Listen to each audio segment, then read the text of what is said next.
Back again for another week in a row. The Tats and Tarasques, the pirates of Aurora. When last we left our hearty pirate crew of Sorn, Karu, Pauly, and Yama, they had just dropped off the Rothe to to Talia's contact within the Emerald Trading Company. They brought her the Rothe. However, Karu was accused of being an assassin who had been at that compound earlier, sort of a couple of days earlier. Pauly and Yama moved swiftly to smooth over the situation. There was tea brewed, there was cajoling, backslapping out of Pauly and so on. Meanwhile, as Pauly organised the terms of the handover for the Rothe to one Senor Altivo, Karu and Sorn got their... what'd you get? Your tarot cards read and your fortunes read? We found out that the Sword of Commander Ledgerus is actually really good. He's a really nice guy. Yama, believe me. He did. I don't. And before leaving, Karu snuck aboard the ship. Trying to remember the name of the ship you snuck aboard.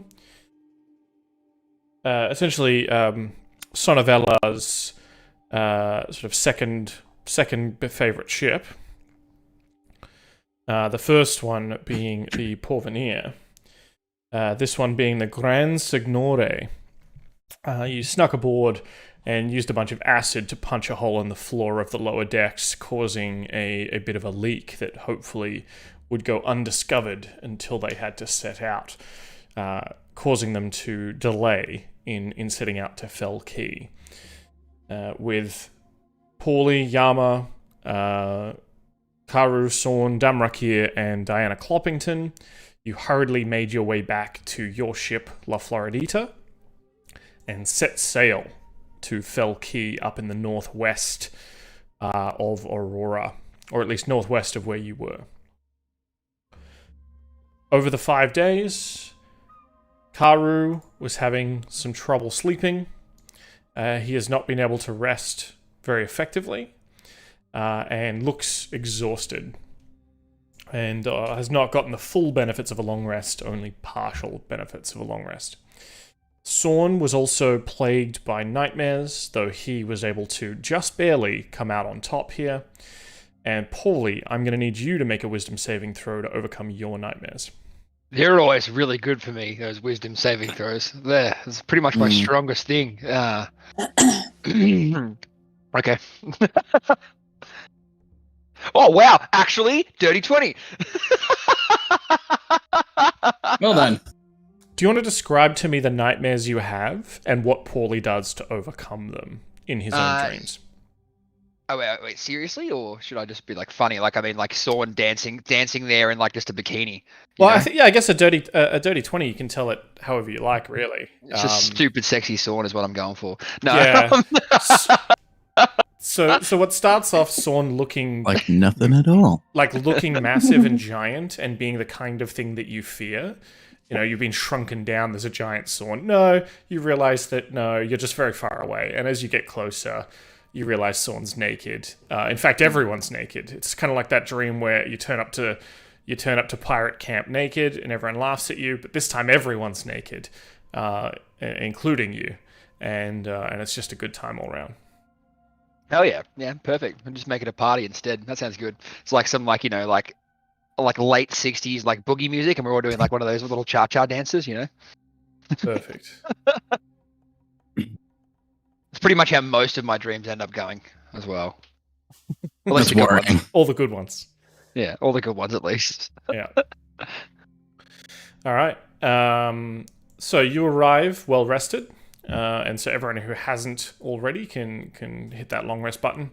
I think everyone would have done it last session. Yes. As you arrive at Fell Key, let me pull up my notes here. We kind of skimmed over this, I think, in the beginning.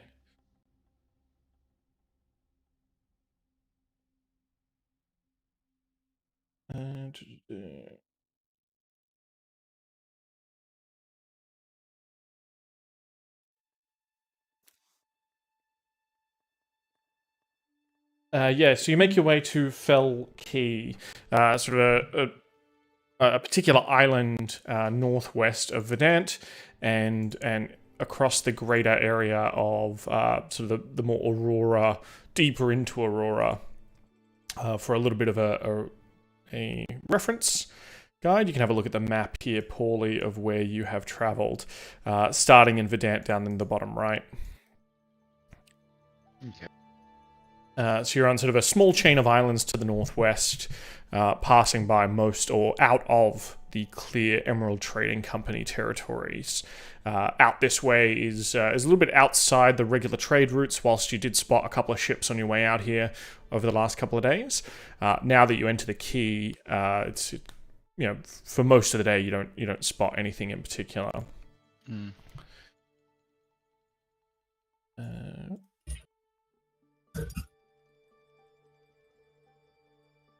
All right.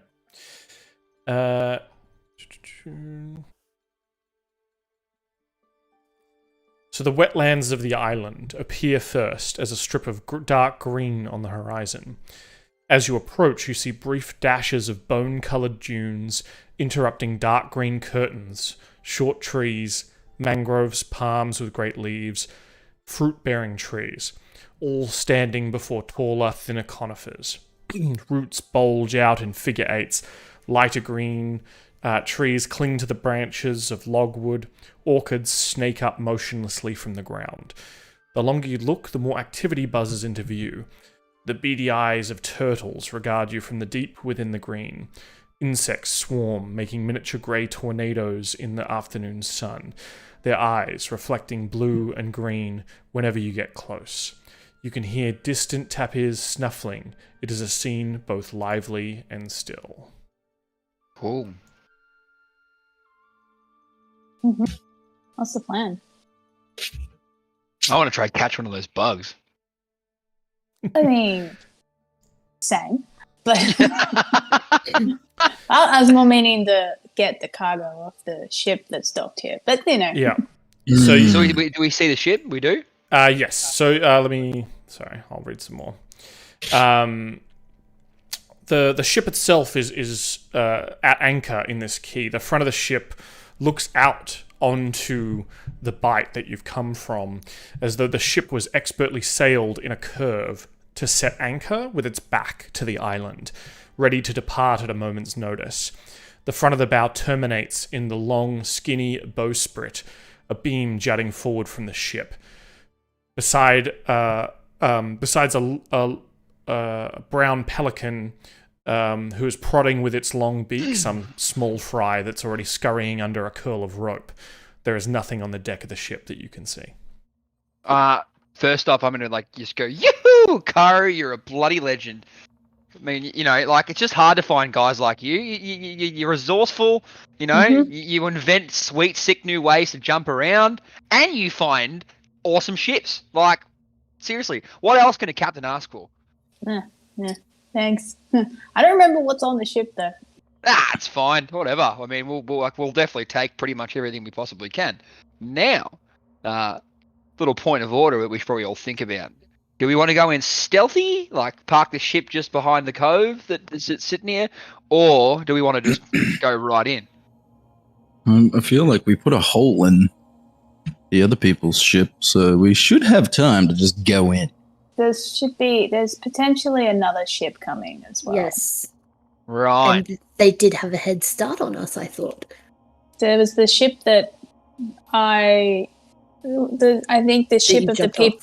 Yeah, of the people who sent me to get the information about the ship from the place we were just at. Potentially they are on their way. And this doesn't look like the ship that you guys plugged up, did you? No. That was that was the Grand Signore. That was Son of Ella's other ship. bird brain. That's Sometimes I just kind of just unfocus and No, you were busy trying to convince them I wasn't the assassin that had stopped by a couple of the nights earlier, even though I mean, were you? Yeah.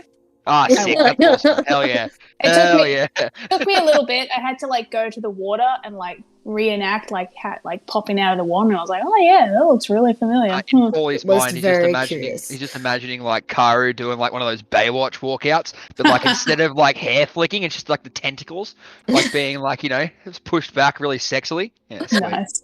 I feel like if anyone were to try and get us, we could just murder them. I mean, look, it's just, I mean, we could definitely just go in. What I'm more saying is, we could let the crew sail it in slowly, but we could jump in there and then they could wait for our signal to then bring the ship in. I always feel like stealth first, attack later is a better approach. Done. First, All right. let's not leave our boat as easy prey. Okay. All right. You do have a crew, obviously, that stays with the boat, right? Yeah. This is Star Trek rules, in that the commanding officers go off on the adventure, and you leave Nesbitt and Cloppington and the others. This is what I was thinking. So, I'm gonna all right. Now, who should be acting captain while I'm away? And I walk down. Not Nesbitt. I look at Cloppington. I look at Reynard. I look at Nesbitt. I look back at Cloppington, but then I obviously go for Nesbitt because Nesbitt's the perfect choice to be acting captain while I'm not here. So it's Nesbitt. Nesbitt is the acting captain for the ship while I'm not here. You hear that, Ratty? I'm the captain now. You do as I say. Now get in the brig and start I'm squabbling. so sorry. I forgot Ratty. Ratty is the captain.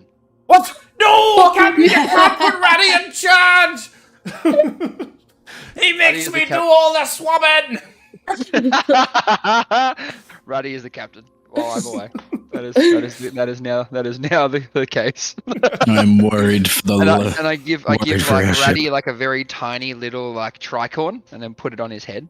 Yeah. Perfect. So the little and rat. then I've also made him little epaulets as well because every captain should have epaulets. So sit on his shoulders. Perfect. Yeah. We are absolutely doomed. And now I'm going to explain to detail the plan that I have in my head of what we're going to do to Ratty, but only to Ratty, in the hopes that Reynard or Cloppington are listening. Oh yeah, I think Reynard's that kind of, he seems completely unfazed by all of this. He's kind of standing there bored looking. Yep. But he is clearly looking at overhealing. He's the Piccolo of this situation. Perfect. Where he's All right, done. So Ratty, we're gonna be really sneaky and then when you hear my gun go off, okay, I want you to bring the ship in and cut off their exit. Ratty squeaks at you, twitches his nose. Give me an insight check. Does he do a little salute? Give me an insight check. Okay. Or I'll also accept an animal handling if you have it. I think insight's probably a better choice. Actually, no, they're both terrible.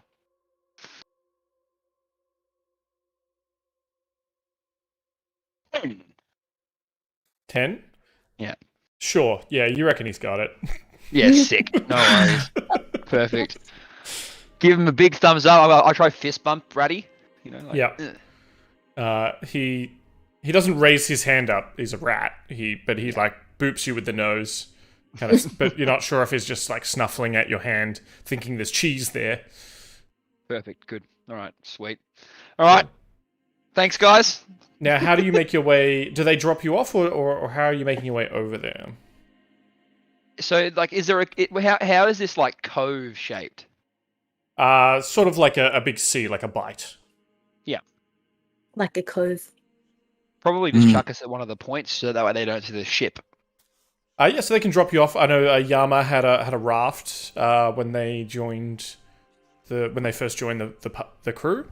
So they can drop you off on a small raft, and so you can kind of make your way over. Obviously, Karu is more aqua inclined. I'm not sure. Fly. So it's purely for Sorn and Yama. Yeah, Yama could just sink to the bottom and walk to the beach. I could just teleport. You can water it makes a breathe, lot can't of sound. No, can't do that. Okay, cool. Okay. No, you Oh, can just- fly. I can make an item. You're right. I can like once a day fly, but I can make an item to water breathe. I think, but. Yeah. You also I don't think really like I'll flying. just take my raft. Yeah, I don't like flying. He's never going Okay. to use that skill. So I can literally just teleport myself across, and it's not a big deal. But it would make so much noise, and everyone would know we were coming. Don't do that. So I do that. All right. Are we across? Are you doing that or no? No, I'm kidding. Okay, I cool. mean, definitely I- not You doing can that. sit in Yama's raft. I Yeah, I sit think cross-legged, just. I think Karu will swim underwater and maybe ahead as well. Hmm. I would say. You see as you approach the ship itself, it has guns on its top deck with the panels open. It has panels for midship guns, but they appear to be closed. All the ports appear to be closed. It is a 3-mast ship. Oh, it's big boy. And I will say that you might be able to see on your screens, I'm not sure. So where Yama's standing right now, there's like a little door token above his head. Can you see that at all? No, I'm still on the world map. Okay. Oh, there we Essentially- go. There we go. Now I am. So Yeah, I if see. Yama was to click that, Ooh. you would go through the door. Yeah. So just bear that in mind as you explore around. Don't, yeah. How If you're many gonna go through guns doors- are we talking? Stuff may or may not happen. How many guns are we talking? This is as it is on this ship. This appears to be a well-armed trading vessel. And I'll say, let me describe. As you climb over the wall of the deck, the sun oppressively shines and the sails rigging creaks, just like on any ship. Except for those creaks in the waves below, it's quiet. The deck is large, curiously well-maintained, other than some recent bird droppings, and eerily still. I'm sorry, guys. I couldn't Pauly, help myself. Pauly, we've told you not to shit in public. This is, hey, look, okay? This is why I don't wear pants, right? It's ease of access, mate. Fair enough. So where you are here, in the main deck, there are... The main deck sports 10 cannons, 2 pairs of large, heavy cargo grates in the deck. Look like they can be lifted up to enter the gun deck below. There's also ramps, sort of stairs that appear to head down. And you can see over to the forecastle up, which is north on the map, and the quarter deck, which is towards the rear of the ship. There are obviously stairs that lead up to where the helm is and things like that too. Is there no one on this ship? Like, is there Not on the top, at least, no. That's what it seems like. Does it look like there's been anybody on this ship at all recently? Can I make like an investigation check or something? Sure, yeah, give me an investigation check. Ooh, with disadvantage because I'm tired. I'm gonna roll that too. Oh, terrible. 11. Can anyone sense any magic? So, I don't think that came through on. That's all right. Do you just want to tell me the roll? Oh, 17. Hell yeah. With disadvantage. Nice. So this ship is definitely is seemingly better maintained than La Floridita, and you have a crew of drow and zombies who kind of keep that thing well maintained. Right. This is nicer. This is cleaner. Almost like straight out of the dry dock. Like this feels like this kind of looks like a brand new ship. Right. I look Can I- straight at Pauly and say, should we steal this ship? Yes. We should. Pauly is going to go stealth. He's probably actually very serious right now because this is a very pretty ship. Am I correct? It is. It's a big 3-master. It looks deck's like it covered has in 92 guns. cannons. Oh. But specifically to my question, does it look like someone's been on this ship recently? Can I do like a perception check and see if like for example, right? So you said it's really well maintained, right? But with Pauly's knowledge of ships as a whole, can I see that like maybe there are certain things that haven't been done, like the decks haven't been swabbed, or they haven't like done the roping correctly. Like if it's obvious how long it's been since this ship's been maintained. Okay, yeah. Do you want to give me that roll while I answer Karu? Sorry. So yeah, you perception or yeah, give me a perception. Karu, you notice that there's no 22. with your excellent sort of tracking skills, your hunter's kind of skills. You notice that there's no sign of life here. You know, there's no the things that you would notice on La Floridita, you know, like Nesbit leaving his apple skins on the top deck, or areas where, you know, someone might have cut a rope and kind of cut into the wood at the same time, just by virtue of cutting a line. You don't see any of that.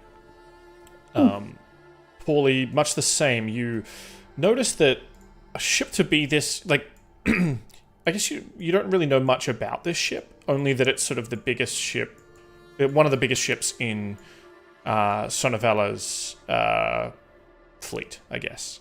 And this is a trading vessel that is on a trading voyage, but even if it was coming from somewhere, there should be like marks on the deck where, you know, from like scratches in the wood from like loading barrels or loading cargo. There's none of that. Right. Okay. So you know how like you get those scrapes in the wood just by like wood yeah, no, wood of course. stuff? Yeah. It just happens. Yep. And there's none of that. Would this ship be? This is just a question for me purely. Would this ship be considered as an object? Like, would I be able to cast later on, if I chose to? Would I be able to cast locate object to find this ship? Read me that spell, please. It is describe or name an object that is familiar to you. You sense the direction of the object's location as long as that object is within 1,000 feet of you. Oh, well, never mind. If it's on the open seas, it doesn't matter. Yeah, I'm going to rule for now that yes. You know the name of the ship, the Porvenir, and you've kind of had a look at it from multiple angles now. You feel like you could potentially affix it in your mind for scrying or something of that nature, sure. Because I am going to steal this ship at some point. Thank you for telling us your plan. Cool. All right, as you can I get you each to roll a d20 for me, please?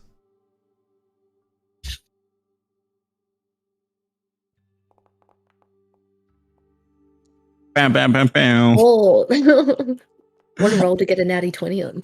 Wow, those are good rolls. Everyone rolled very well. What did Pauly get? You got a natty 1. Okay. Can I get you to make a dexterity saving throw, please, Pauly? Absolutely. 21. 21? Okay.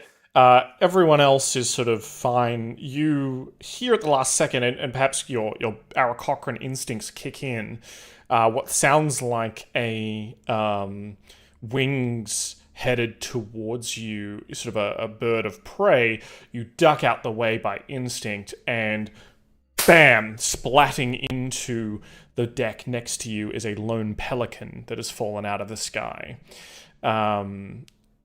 It appears unharmed, but it's not breathing.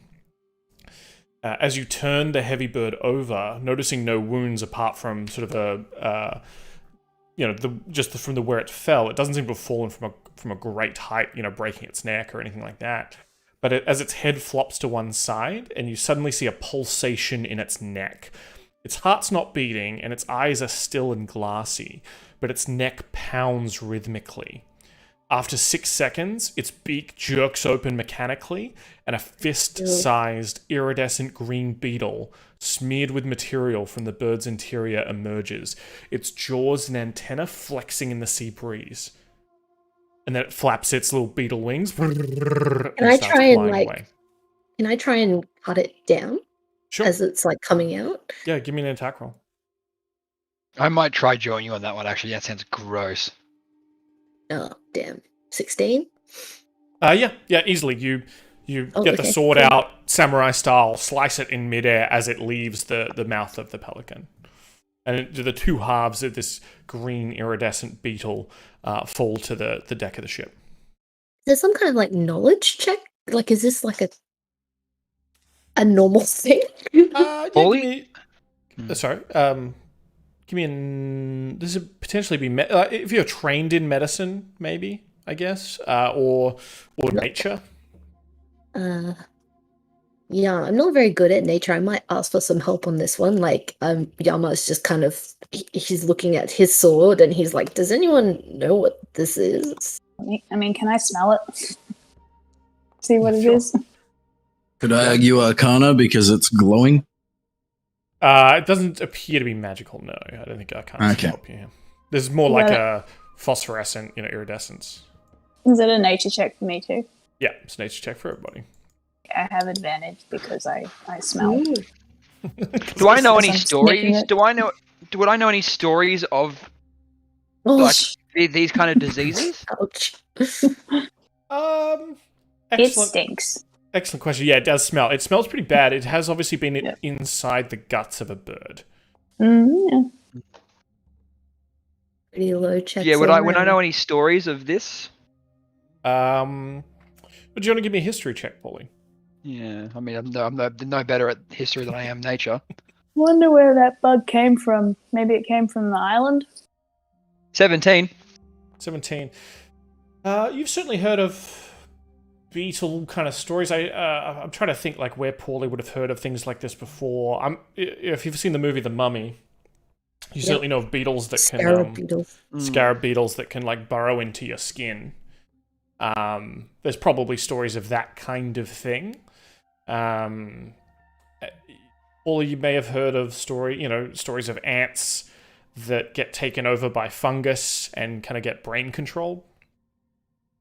In fact, you're probably warned about it as a young Aarakocran because these ants or these bugs that get kind of taken over by this parasite often kind of make themselves available to be eaten by birds because the parasite's actually trying to get onto a bird so it can travel spread around further. and spread further. Oh, I hate it. Same. Well, Captain, do we go below deck? Yes, I am going to try and go stealth. Right, we're just going to move quietly? What does that mean, going stealth? Just, I'm going to try and basically creep up towards the captain's quarters, which I'm assuming is at the top of the the back of the ship. So that's to your south, the quarter deck. Yep. Or are you going inside, as in, are you going up towards the helm, or are you trying to go inside the door? Into the aft castle, up to the aft castle, and then that door right at the back there. Okay. Do you want me to roll stealth for that? Give me a stealth check as you start making your way. I'm gonna follow him and also try to go stealth. 24. Yama's just gonna ask call out to me if you need anything. I'll let you guys go first because I have disadvantage on stealth. I'm just gonna check at the moment. And make sure my gun's loaded as well. Mm-hmm. Yeah. So I'll have my rapier and my pistol out. Your pistol, excellent. Sorn, what are you doing? I'm going to stay with Yama and solidify the fact that this sword is safe to use. All right, excellent. Just thinking in case of emergencies. All right, so you can start heading up those ramps, and if you want to move your tokens to where you would like to go. As you start making your way past the mid-mast, up sort of 20 feet up onto the quarter deck as you climb the stairs. The quarter deck, obviously typically reserved for ship's officers in times of service. This sports a further 6 cannons with a pair of cargo grates up here as well, looking down into a room instead of an open deck.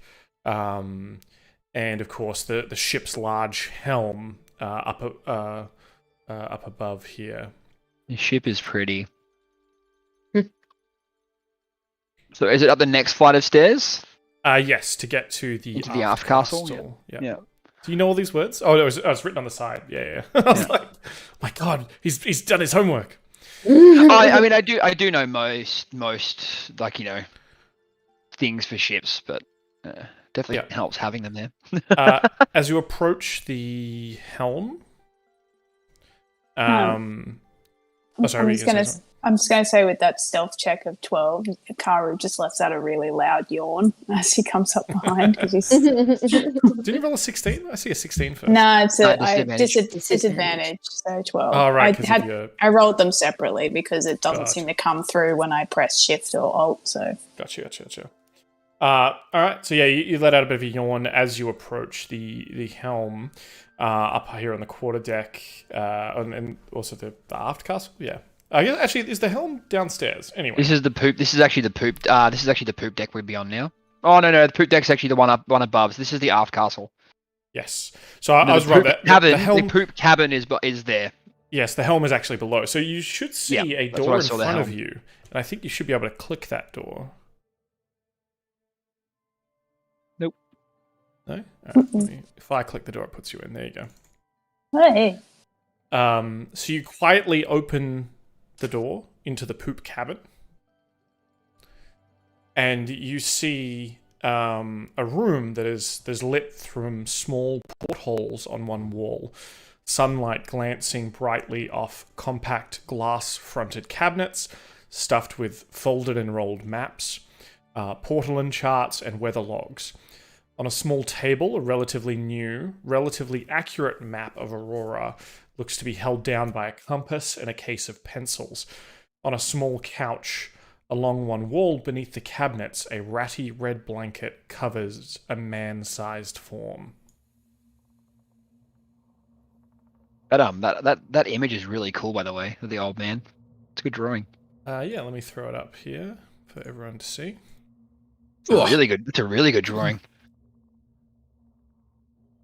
Does he react to us coming into the room? You see the slow moving up and down of the blanket. This figure appears to be sleeping. Can I remove the blanket with my rapier? Yep. Yeah, so you kind of... But, like, you're not trying to stab this creature? No. Not at all. No. I want to get a better view of him. Yeah. He's not Sorn. And like essentially, like have the tip pointed at him this whole time, so that way, if he does make a sudden reaction, I can stab him the second I want to. Yeah. So you take the blanket off, and there's a bit of a moment of a, and then his eyes kind of come open slowly. Turns over. I'm gonna bring the rapier, like the tip of the rapier, just to like his jugular, right at his jugular. And he rolls over, so his eyes open up, and then he sees the rapier at his throat, and kind of looks down, like stops moving, very very conscious of not moving, kind of looks at the two of you standing in this room. And I'm just gonna do give him like that, the symbol, and then I'm gonna be like, "G'day, mate. How are you?" And he looks down at that and says, "That's Captain to you." Well, not for too much longer. Let's be really honest about it. I've got you in a bit of a situation that I seem to be in control of. So, if you were to look at me, I think you'd realise that I am the captain now.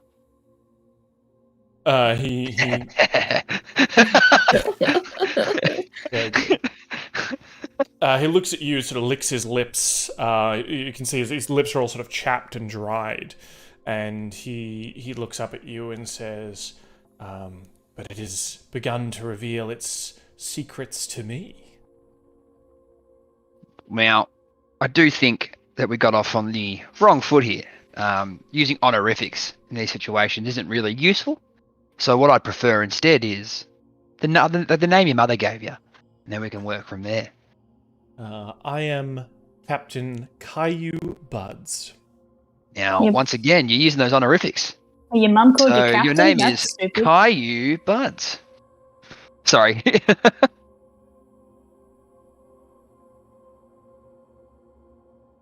Oh, you there, Dan? Yeah, sorry, I'm just reading. He says, I can tell you who I am on 2 conditions. You will, and even like with your sword, like with your blade at his throat. He says, you must respect my seniority and rank. I worked hard to be a captain, and I will die a captain. I will not lower myself at any threat.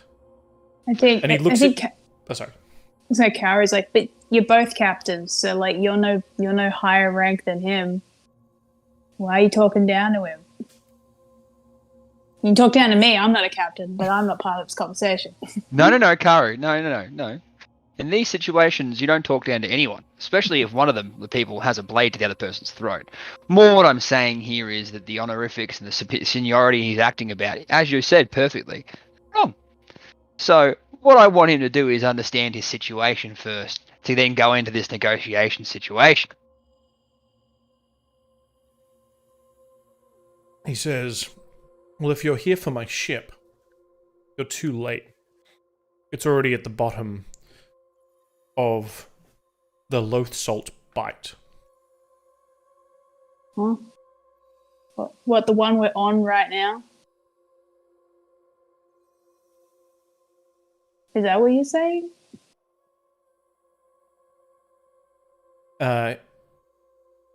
He looks at you both and says, I'm just here to rid this one of parasites, my new temple. What, the ship? Yes. Where are There these parasites? interlopers, parasites here. Not those bugs, right? Where are the parasites? They're below. They're all aboard. We have to remove them. You have to help me. I fear. What talks to you? Are they the bugs? Who is your lord? Yes, bugs. We have to crush them. Who is your lord? You weren't sent here to help me kill these parasites? Of course we were. Mm-hmm. But I'm just testing your faith. Give me a deception check. Yeah, fucking A.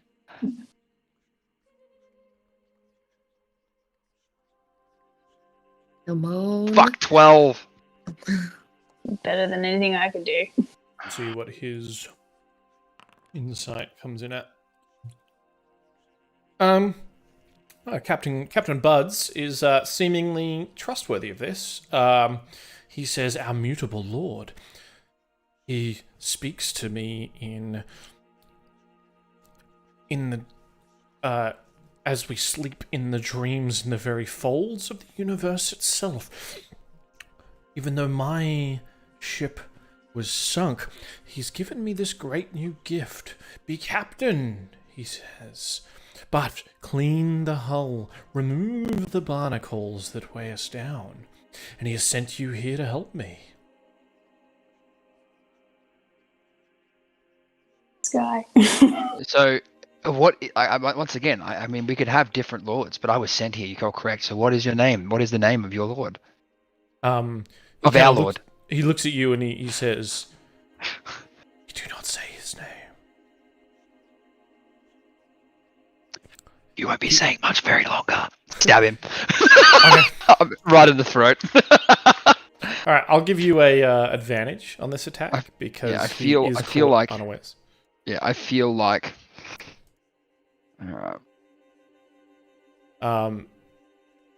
Yeah, that is 21. No, wait, that's 26. 26 definitely hits. If you can one-hit KO him, we don't need to go into a combat. Yeah, okay. Has that gone into... Sorry.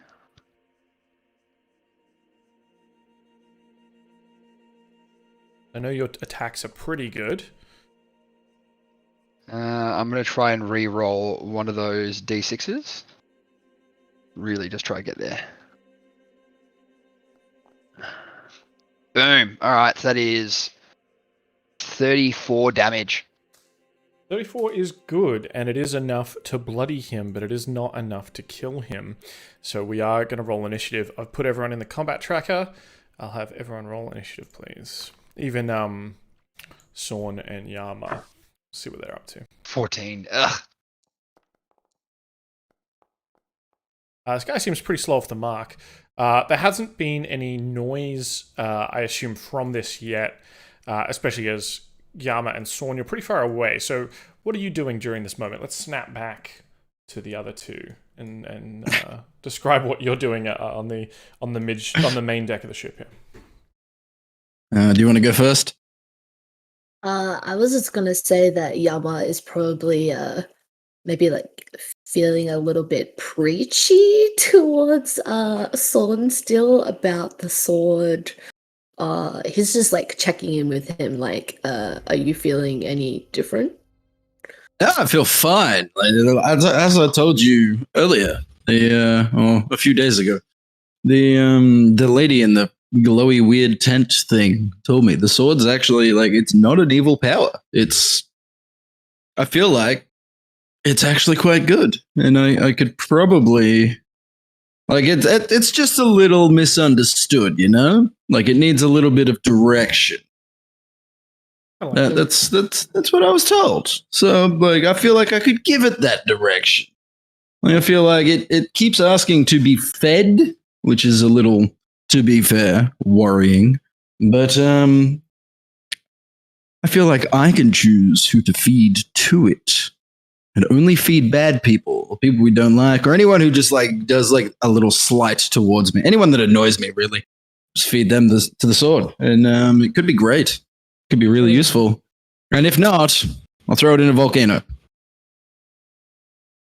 Yes, well, I will continue to ask you how you are. We'll be fine. We'll be okay. We cut back to Pauly. Pauly, you're going to get a chance to act here, and so is Karu before Captain Bud's here. Gonna stab him again. Mm-hmm. I actually get advantage against him too because I've got Ring of First Strike as well. Yes, still, he has not acted yet. Yeah.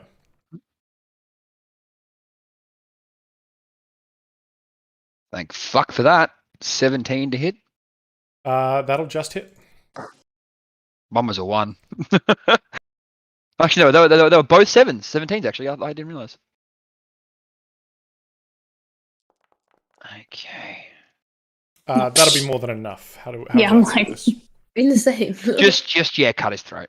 Yep. Try to do it as quietly as possible. So you puncture through, obviously, rapier, a piercing weapon, able to slash the pointed bit across his throat. He holds his hand up to his throat as he was in the middle of lunging towards perhaps some weaponry, but you catch him off guard, and with this sort of 1-2 punch, you cut him, and he keels over, and falls to the deck of the ship with a soft thud. What weaponry was he going for? It looks like he was lunging towards something between the couch cushions. And as you kind of look and sort of pull them aside, you see the hilt of a cutlass and a machete, both in immaculate condition, and a hand-drawn map of Fell Key that looks very well drawn. Noting even sort of the location of a cave and a that Fell Fell and then Key is in Kuay. Fellcay. CAY. Fellcay. Okay, yeah, cool, awesome. Yep. All right, I'm definitely gonna nab the cutlass and the machete. Mm-hmm. Do you use cutlasses, Karu? Yeah. Pretty sure. Yeah. Yeah. My main weapon is a cutlass. That was kind of cold, Captain. I'll be honest. At that point, when he was kind of talking about this master thing, we've had, and like I'll get quite serious. I think Pauly's been pretty serious the second he's on the ship. It's weird, you know. He's like, I'll be honest. This whole thing gives me the creeps. And the second he started talking about an immutable master, I didn't feel right about this. And it's not a comfortable thing. I'm not proud of it. I'm not going to say I am, but I want to get this ship as cleanly as we possibly can. Because if we can get this is massive for us. And then that's when you do see a glint of like, yeah, there's definitely greed in Pauly's eyes though as well. I think that's what's determining, his, seriousness. The cutlass that he gives me, Dan, is it better than the one I've got? I think the one you have is rusted, but in game terms, no. But it is a nice, well-kept cutlass. How about the machete?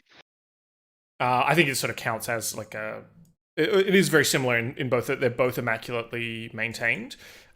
This guy was no slouch. He was definitely a legit captain, took care of his equipment. It's just his...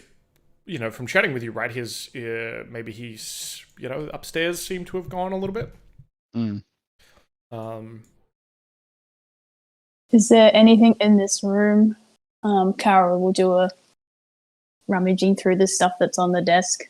So on the desk itself specifically is a map laid out of the general Aurora area, sort of a top down. Very non-accurate in terms of, it's not very detailed, but sort of a general, the Auroran Isles. You recognize the volcano throne. You recognize some other major major cities on this thing. We don't have any of these maps yet, do we? Yeah, but if we're going to take this ship, we can just leave them here. Good point. We're taking this ship, right? Yeah, if we can. All right, we should probably check the infestation issue. Yeah, true. Is there a map? Is there like a map case by any chance? I mean, sure. Yeah, there's map cases in here. It seems like, this guy's some of his effects were in here, right? You hadn't seen any effects on the main deck of the ship, but there are a couple of things in here, like the compass on the table, a spyglass, the rolled out map, and of course, map case. I'd probably roll up the map and then the map that I got. So map of Aurora as well. Map of Aurora and a map of Felke. And I'll just chuck them. You can sling them over your shoulder, so I'll just chuck that over like that. And then I'll say that's just in case, this infestation's bad. And you know what? Pauly does think about what he did just then, and definitely is like, probably shouldn't have killed him. Like you can see that like he's kind of become a bit somber after that. Fair enough. Karu is just gonna exit out, find the other two. I guess we should probably go below deck. I'm just weirded out that this ship is just sitting here. Yeah, it's apparently got cargo on it that they felt was good enough to hide so that it became lost, so that it became more valuable because it was lost. It seems weird that we just found one crazy dude. Sorry, was there a manifest in the fucking cabin? That was something I want. That's the whole reason why I want to check in there. Sure. No, a ship manifest, of the cargo? Not that you could see. There was no real books on any of the thing. On any of the. It was all very bare. Like it had already. Okay. Yeah. Okay. Would you like to approach the helm, which is on this quarter deck, or would you like to head back to your friends? Maybe we should go talk to Yama and Sorn first. What do you reckon, Karu? Sure. All right, just about what he said. Cool. And then, I'm definitely keen to go back up there. I just want to let them know what the guy said. Yeah. So to let you know, because you can't see them, I think you can see my marker though. There's you can approach the helm, and then down here as well on the main deck, there are sort of a couple of doors that you can access as well, and obviously the stairs down, and then there's doors underneath the forecastle as well. Just to give you an idea of some of the places you can go. Obviously, you can't really see where the doors are on this plane. But you rejoin your senior officers. What do you tell them? Did you find anything? Yeah, I feel like Pauly they'll tell you guys everything. What do you actually say? Oh yeah, so so they're we kind of found a dude who said he was the captain of the ship, and I won't lie, I definitely straight up murdered him. Kind of feel bad about it. Karu, thank you for being my moral reasoning there. That was good. I definitely wouldn't have thought about that until a lot later. But yeah, so I feel bad about that one, but he was kind of crazy, and But he said there was an Captain, infestation. You told me that we were just coming for treasure. Yeah, he just didn't seem right, and I got the creeps. Like he creeped me And out. so you murdered him? Yeah, I'm not proud of it. Sorn's just like, thumbs up. He's like, but it's weird if I want to murder people. Yeah, no, I'm not very proud of it. You just gave me the creeps talking about this immutable master and saying there was an infestation down here. I'm going to also just point out the map case and be like, would you like me to hold that for you? Yeah, I hand it to Sorn. I slide it straight up my sleeve. My magic trick. So that bug we found in the Pelican, And there's potentially more of them below deck. yeah, and Yama, I see that you are not. I actually, you know what? Sorry, does Pauly see that Yama is unhappy with that? Yama is very appalled, disgusted. Basically, he's having war flashbacks of unnecessary death, and I will say, especially because before we left for this trip, he was like, "Well, why are we doing this? Who are we helping?" And yeah, it was all about treasure, and now somebody's died, and he's like, "This is not." I will say, and then look, I know that this is not something you think would happen, but this is the seas. This is what happens. But it doesn't mean. Have seen you take before. No, I know. What is not yours, and it doesn't mean we have to do that. You're right. I agree. I think what it is this is the way that everyone expects pirates to be, but we can be better. And I'm not proud of how I handled that. I would like us to be better. Let's talk about this later. And I mean that, and I do mean that, but not while there's an infestation down on the ship. And also hearing Immutable Lord and his master. Can I make I'll explain the dreams and everything too that he said. Yeah, can I make an Arcana check to see if there's any dreaming here? Sure. Yeah, give me an Arcana check. All right. I'm going to guidance myself for this one. Oh my god. Oh, out. Wait, what's this? It's not favored by the gods. It's the other one I have. Where's it gone? It is. Yeah. All right. I'm just gonna magical guidance myself. So I use a point to do it again. Yeah, and then I'll use my guidance / roll. So that was what just happened. A 19. Yeah, 19. I didn't update properly, and here fine. it's just telling me that I got a 6. But 19. I see the 15 plus 4 though. So you reach out with the dream. So you feel an aura of uneasiness around Pauly and Karu, who I believe have further days left of nightmares to have. But you don't feel any particular kind of dream or nightmare energy beyond that. Interesting. So infestation, you say, and you think it is in the bowels of the ship? Potentially where the us? cargo is, yeah. Do you think that's what's happened to the crew? What happened to that pelican? I mean, I had a thought that the guy we were just talking to, that Pauly skewered, Is it kebab now? He was kebabbed, yes. I had a brief thought, but we didn't check if maybe he had one of those bugs in his brain, and that's why he was talking so. He was talking about he had a ship and it was in the salt something, but that's not this ship. Then he got given this ship, but there's a bug. It was just very. None of it made any sense to me. No. Can I have a little peek down into here, just these little cargo access areas, and see if I can see anything? Yep. So you can see with the sort of the sunlight that streams down in there. It's a bit hard to see around the edges. It's definitely not lit down there. Well, Yama has dark vision and would also have a peeky peek. Yeah. Yeah, Sorn could also just help with some dancing lights and just pop them down there. Everyone will see us. Yeah, he's not. Could help. Yeah. But you look down and you see, obviously you're well versed in these kind of big ships, Pauly, you've seen them. That is obviously that's a gun/crew deck. You can kind of just make out a bunch of hammocks strung around from posts and things like that. But there doesn't really appear to be... That should be able to access the cargo. That's usually how they crane it in. So they crane that in and then they drop it in. Mm-hmm. Sorry. There's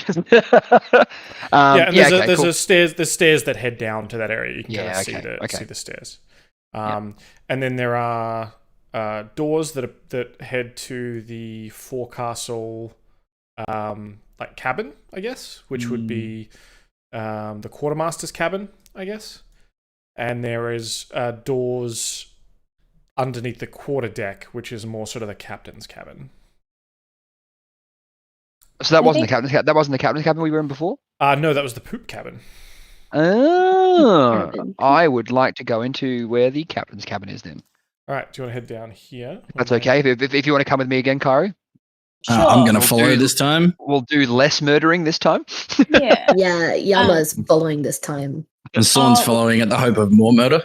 Actually, if everybody starts... It's so like polarizing. Is God. Yama and fucking Sorn as dads being like, yes, So like no. angel and devil on Pauly's shoulders. Should I stab? Should I not stab?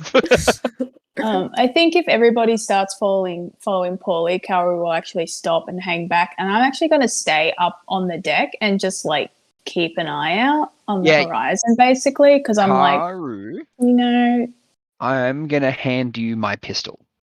And... and I want you to shoot up in the air if something comes for you, so I can hear it, and so can Ratty. Okay. I'm gonna hand over another. I'm gonna hand over another pistol, just in case. Wait, so I have 2 pistols now? Now you have 2. Well, you have 2 tentacles, so it's okay. Yeah, cool. Yeah, he's like trying to like do that trick where you like rotate the pistol. Oh my on, god, like, he's your gonna finger. shoot himself in the face. Yeah, and he drops it and he's like, oh shit. Be very careful. Mine's a flintlock. I also find it hilarious that NZ Yeezy, who was in chat and cashed in 2,000 points to name a PC after him. I know his nickname's Buds. You just straight up murdered him no. as soon as you spoke to him. So, Yeez, I hope you enjoyed that. That was your short-lived cameo in the campaign. I'm gonna have Buds Volume 2 come in later. That's right. Yeah. Buds. But I'd like to like, I don't know if I need to do like a perception check or something just to like keep my eye out on the horizon. All right, cool. So this one will head you to the quarterdeck cabin, I think. To be so here. And then the one at the helm down here will be the captain's cabin. Okay, yeah, let's go to the captain's cabin. Yeah, sorry. I'm still also learning where all the things are. All right, so... I can't seem to get in there, though. That's right. I click for you, approach helm. And it should take you up top left. Oh, sorry, 1 second. It's been a bit... There we go, yep. And now I can see the doors, yep. Yep, Yama, do you want to come closer as well? Oop. Oh. Is Sorn joining us? Yes. Oh, do you want me to be sneaky about this too, actually? Sorry, like, should I roll a stealth check? No, I think the same stealth is kind of fine. You've told me that you're moving quietly around. I'll be honest that Yama is probably not moving very quietly, and but he's there for like, he now doubts. Flashed out. All right, I'm going to open the door. Yep. Sorn, are you joining us, or were small. you staying up there with Karu? Yeah. Yes, I will say, it did seem like small for a captain's cabin. Is it over? Oh, Jesus. Okay. I need to somehow. Yeah. Yep. Thank you. This is giving me Hook vibes. Yeah. So actually, I'll describe the helm as you approached it, because this may change. It's probably not going to change much, but So, yeah, this is giving me straight Hook vibes. As you walk past the helm to get to the door, it starts spinning violently as though possessed. This causes a horrible clanking noise to erupt from below. But it just sort of starts spinning left and right, around and around. You don't feel any movement in the ship, even though at anchor, if you spun the helm, you'd feel a bit of movement in the ship. You don't. There's just sort of a clanking. Also, Dan, I have redeemed Name an NPC, Buds Volume 2. Excellent. I'm going to need the three of you to make a DC 15 Constitution saving throw, please. Ooh. As you stare at the spinning helm, That's it an 8. starts feeling hypnotic. I just made it. I definitely did not. Okay, so Sorn and Pauly, you feel ill and take 4 poison damage. Ooh. And you are poisoned. So that's an ongoing damage? So not ongoing effect. You just have the effect of being poisoned. Would It's sort this of like you're count as feeling a seasick. charm being hypnotic? No, it's not a magical effect. Damn. It's sort of like, yeah, you're watching. I have a ring of poison resistance. Oh, there you go. Does What that does just that prevent do? the damage? You Can you be poisoned? have a resistance to poison damage while wearing this amethyst ring. That's all it says. Okay, so instead of taking 4 poison damage, you take 2. Right. And you are the condition of poisoned, which I think is disadvantage on things. You'll be that until you essentially hit with an attack, or a bit of time goes by that you've done something reasonable, right? To your shit clears. Right. All right, you're in the captain's cabin. Entering, the sunlight is muted by heavy curtains. The front room of the cabin appears to be a fancy office and library with bookcases along the port and starboard walls. A large central table covered in papers and a small circular table covered in food. On top of port bookcase is a collection of ornately crafted ships in glass bottles. Am I in the same room? No, I think you I went can't into a see different room. Oh, I think you went into a different one. Hold on, let me move you. I'm in the same room. Ah. Check this door This one. here. There you go. I'm just gonna scope the whole place out so there's no chance of anyone like popping out at us. So I'm gonna open this door just here. Yeah, I rolled a sweet little perception check too. Oh! As you open the door to the latrine, you see a figure. Let me just work out. I'm gonna ready my blade, but like not attack because I'm not gonna do that. And I'm gonna just hold it like definitely. I went in like a Navy SEAL. He looked cool too. Oh, he looks pretty dead.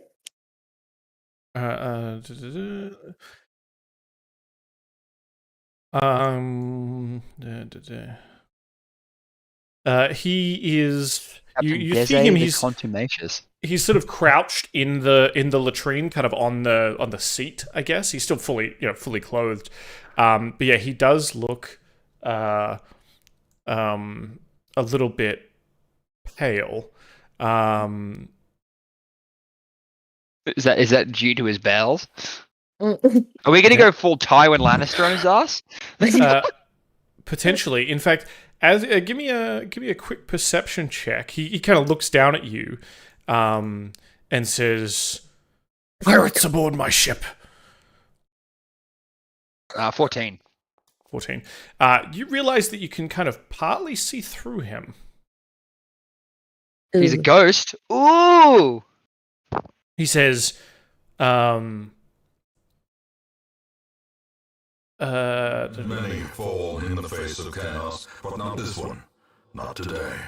yeah, so he says, you will bow to your captain, or get off my ship. Wait, mate. One second. Look, this isn't the first haunted ship that I've been a part of, right? Good mate of mine, Kingston, Rain and Rolls, he was there, like you know, and I helped him out. You know what I mean? I helped him. I got him to reunite with long lost family members. I've got no problem with ghostly captains. So pump the brakes, bud. Give me a persuasion check.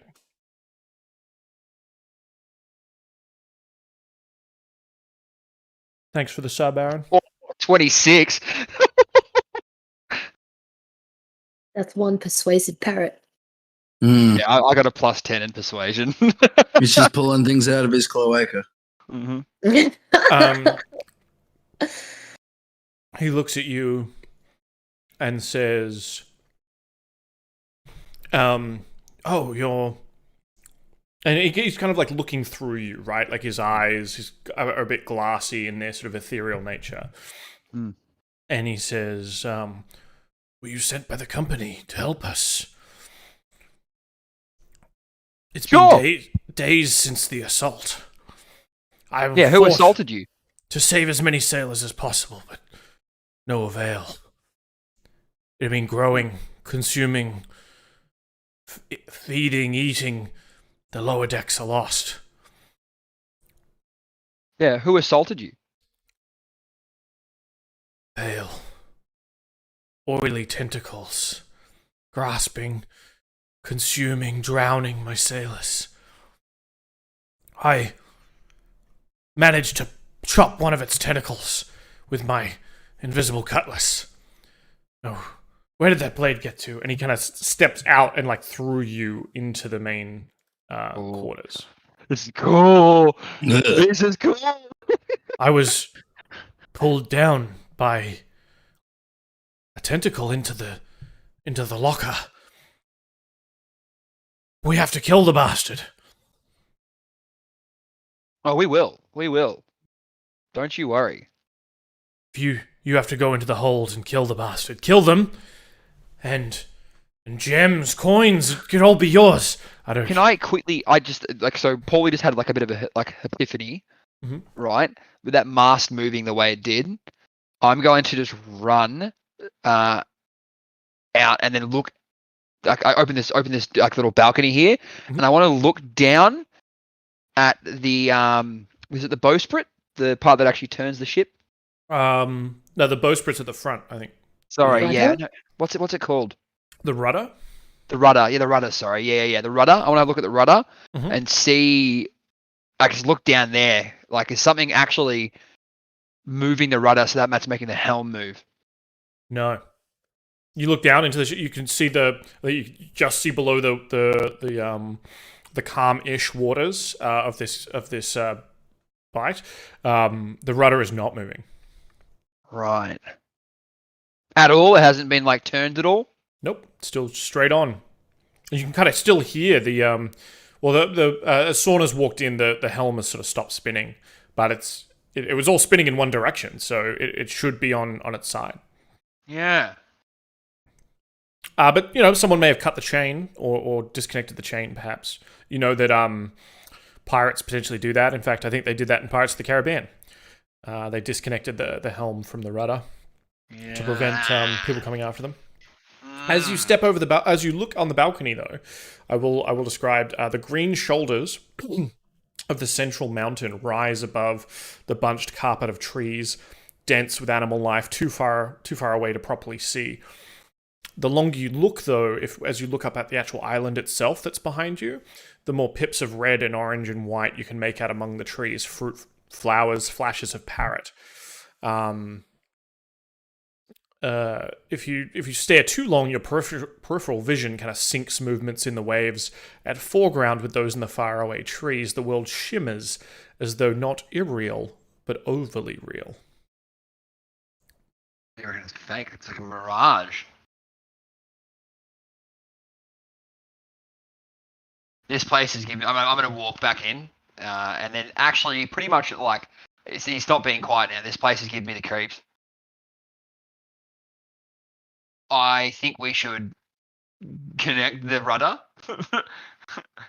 Have a look down the bottom, see what's down there, and if it can be dealt with, and we can bar them from doing anything, we should deal them away from this island. Cool. Are you doing anything else in the captain's quarters here? Up to you guys. What are you gonna do? I want to have a look around the room, see if there's anything of note that's worth taking. Yeah, we're still looking for a manifest and such too. Yeah. If any of that's here. So give me a perception check. Can I do like an investigation? I guess it's the same. 1 second. Yeah, you can give me Oh, investigation perception. instead. Yeah. Oh, okay. Well, perception is better anyway. 19.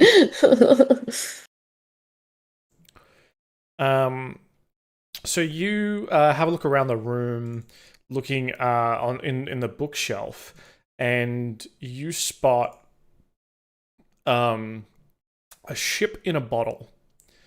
As you look a little bit closer, though, Is it the ship? it appears to be like a small ship with three masts. Yeah. And it's sort of just like on the shelf there in the in the I'm room. going to. Yama's going to very gently lift it, Mhm. and then would like to really curiously kind of turn it. Yep. It sort of rotates in the glass bottle, so that the hull is like always down, effectively. Yeah, who knows how they put these things in there? Yeah. Okay. Well, I think he'll take it with him. Okay. With that excellent perception, you do notice that there is a like a small closet, up sort of above that area. So if you're kind of looking out over here, Oops, sorry.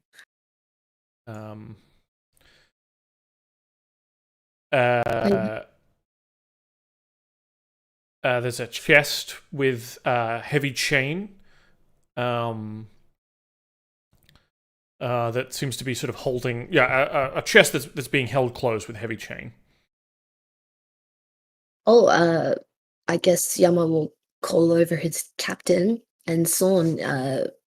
Might you have some tools for this? Should we even open it? I can't do anything. Yeah, absolutely. I can do that. Do you think it is wise? Seems fine to me. I mean, look, I want to keep the ship, but everything about it is giving me the creeps. Mm. Like, everything. So, I am of the mind that we should loot things while we can. And then we try and deal with the problem. And then we try and take the ship. Okay, well, Yama's gonna roll maybe a perception check for traps or something like that. That'd be an investigation for that one. Investigation, okay. Mhm. Oh, it's a 10. I can assist you. There's a lock, but it doesn't appear to be trapped in any way. Okay. Though looking at it, you notice that theoretically you could just break these chains. It'd be very, very tough. But obviously there's a lock on it that could be circumvented. Yeah, I've got my thieves' tools on me. Okay. Give me a thieves' tools check. So that's dexterity plus your proficiency. Because you are proficient in those tools, I need you to beat a 20. How do I... Actually, I'm actually not sure how to do that. Let me just... Do you want to just make a straight up dex ability check and then plus proficiency manually? How do I add plus proficiency? Just like what, +1? Your proficiency... +4. Up the top. Your proficiency... Oh, +5. Yeah, okay, Plus +5. Right. Yep. All right. Oh, fuck no. That's a natty one. So after a few moments, you break one of your tools. I mean, you've got others, but you hear a click, and it you've probably jammed the lock. In fact, with a natty one. Yeah. Sorn will say, "Can I try something?" It might be loud though. Perhaps then I will try first, as we do not want to alert whatever is plaguing the ship. And Yama's gonna maybe take his dagger and kind of try to pry or break one of the links. Would that be possible? Okay, yeah. Like a strength? Give me an situation? athletics check. I need you to break it. Can I assist? Sure. Can I assist? Yeah. Like I'll give you I'll add some strength into it. You know what I mean? Like I'll hold onto the pommel and try and use my weight. So how you have does- advantage. So you get to roll again. Yeah. Maybe Oh, they okay. can be inured against the horrors below. Well, let's go with the first one. 22. Hell yeah.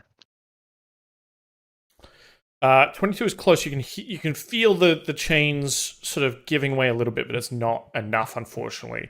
As you end up having to stop after about a minute or so, you end up having to stop and let go. Okay, well, he's like, well, let's just come back to it. I guess it's not going anywhere. That's fair. Karu, meanwhile, what are you doing up on the deck? What's taking Karu's interest? Look, he stared out to the horizon for a bit. When he didn't see anything, he went, "Yep, great." And he is probably clambering up and down the sails and parkouring around the place out of boredom. Absolutely. Let me move you to here, if I may, and we can have you climb the mast. Hey, So cool, this map. So you're up in the This foretop. is a really cool map. You're sort of in the crow's nest. As you climb up there, you see what appears to be a freshly dead sailor. A young mustachioed bloke with no shirt and very loose pants.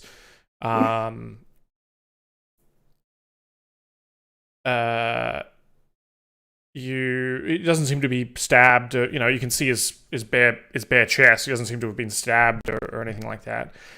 No immediate cause of death. Karu's kind of gonna get his cutlass out and kind of just sort of poke at it a bit. Mostly, he was kind of freaked out by the bird with the bug, so he's kind of turning the corpse over, I guess, to see if there's any bug evidence. Yeah. As you sort of poke him, a fancy tin falls out of his pocket onto the crow's nest, and it sort of falls on its side and opens up, and inside you see what appear to be brown sugar candies. I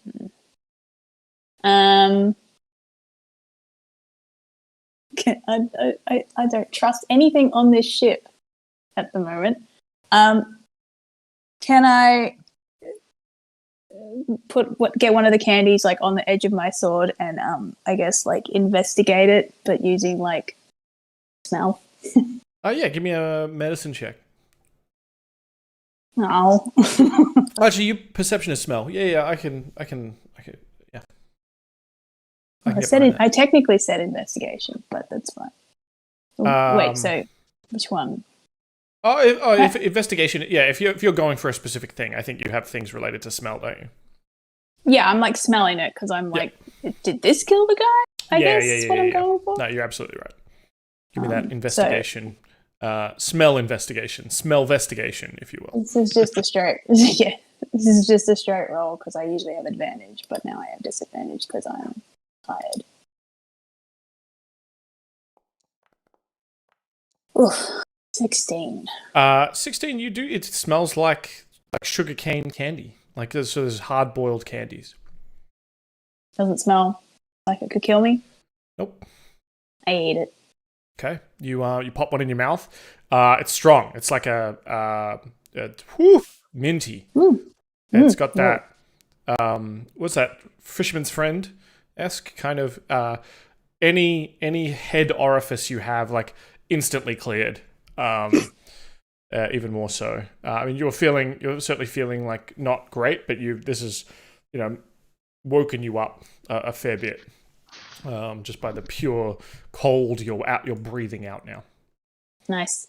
And I don't see, now that I'm up at a higher point, I don't see anything coming towards us. I don't see any ships or anything like that. No, there's no ships. There doesn't appear to be from this point of view. Yeah, you don't see anything on the horizon. You don't even see La Floridita that's parked around the other side of the island. From here, you do look up at the main top, sort of the middle mast. You can see a swarm of dragonflies sort of moving around around that main top. And that's about it.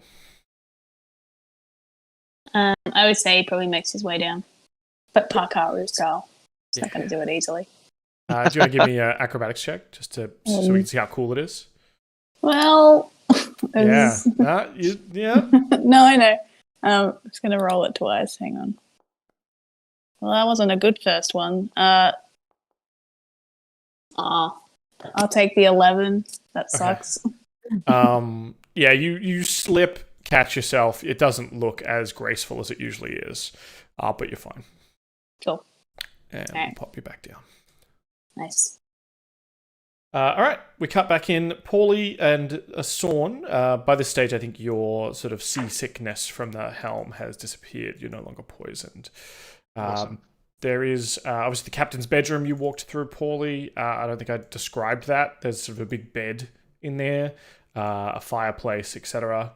As you walked past onto the balcony. Fancy couch, 4-post bed, pipe organ, great rug of ornate design, and a bearskin rug in front of the organ. Yeah, it's really cool. Right. Anything else you'd like to investigate? Maybe I want to check out this staircase just here. Oh shit, I didn't mean to draw that. Sorry. So the spiral stairs. Look, I'll be honest. I don't know where they go, so I'm just going to put you on them and click them, and I guess we're all going to figure it out together. Hell yeah. Okay, yeah. As you kind of look down, I know you're trying to be quiet. It does appear to be leading down into some kind of dining room. Do you want to go? Sorry, I was muted. I'm gonna just go kind of point out to both Sorn and Yama that I'm gonna go down. With hand gestures, Sly. Yep. So, all right. This exquisitely decorative room is the dining hall for the captain and his officers. It is in pristine condition. The port and starboard walls are lined with narrow but plush sofas. The wall between the two front doors is a massive wine rack stocked with bottles of Bordeaux, fortified wine, brandy, Geneva, and rum. I want this ship so badly. Do you want me to put you down there, Sorn? There we go. Yes, please. Cabinets beside the doors hold silverware, plates, and cloth napkins. In the middle of the room is an elaborately carved heavy table covered with a delicious fit for a halfling gourmand feast. Around the table are ornate Baroque chairs. Spiral stairs you've just come down on the port side of the table lead upstairs. Yeah.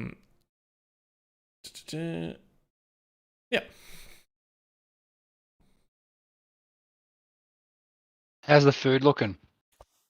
It looks Or is great. that food not there? No, it looks amazing. It doesn't look So like it's. wild. Does it just kind of look like it's just been put there? Yeah, like it's just been served up. Wild feast, lobsters, big thing of ham, breads, like big breadsticks, vegetables, fish, crabs. The ship is a fucking trap.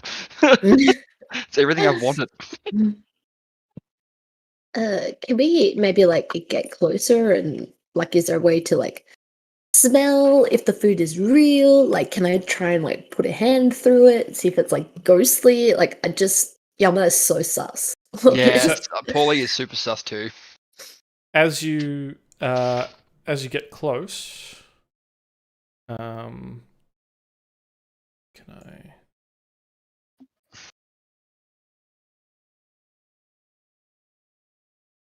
It's so cool though. That doesn't do anything. As you get close to the table and you kind of put your hand down onto one of the pieces of food, the furniture becomes wet, warped, and stained with blood. The bottles crack and spill their contents, now turned to vinegar. The cheese molds, large green-black flies erupt from the apples and mangoes, and most dreadful of all, several unoccupied seats fill with dead pirates. and the doors fly open. Oh, And What we're have gonna we roll This is done? dope. This is dope. Shit. Karu.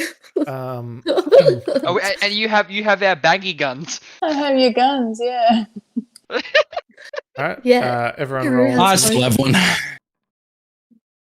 Would I have heard the doors flying open? You Fly probably open hear with a something. bang? You hear something below, but it's kind of on the other side of the ship to where you are. I think Yama definitely actually probably yelled Karu. Oh my god. I got spooky boy. That was a natty 1, so 8. That's a few nat ones for you tonight. That's Yeah, not- I I'm know. gonna be honest though. If anyone needs a gun, let me know because Sorn had 4, so I still have 3. Can I roll? Can I roll a perception check to see if I heard Yama? Absolutely. Yeah. Oh, at disadvantage. Oh, it's just a straight roll. Oh no, it's a normal. Oh god, I hate It's this. not smell. No, I was like, oh, it's a Yama just farts. oh, Oh. 5. 5. No. Maybe No, next turn. fuck. All right. And you got the best roll too. Wow, how did I get a? I don't remember rolling initiative. Man, they look really cool too.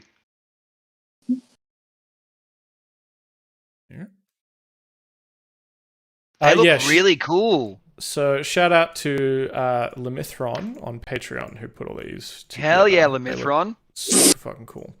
Did they make this map too? Yeah. And all Oh, the dude, they the killed it. connected pieces and all this kind of stuff. Yeah, that looks Um, awesome. Holy crap, that's a lot. Yep. All right. Sorn, a skeleton comes bursting out of the room to the towards the bow of the ship, sees you standing in the spiral staircase, and is going to try and stab you with his short sword. Uh-huh. Oh my god, look at the initiative tracker. Mm-hmm. Yeah, that's what we were talking about.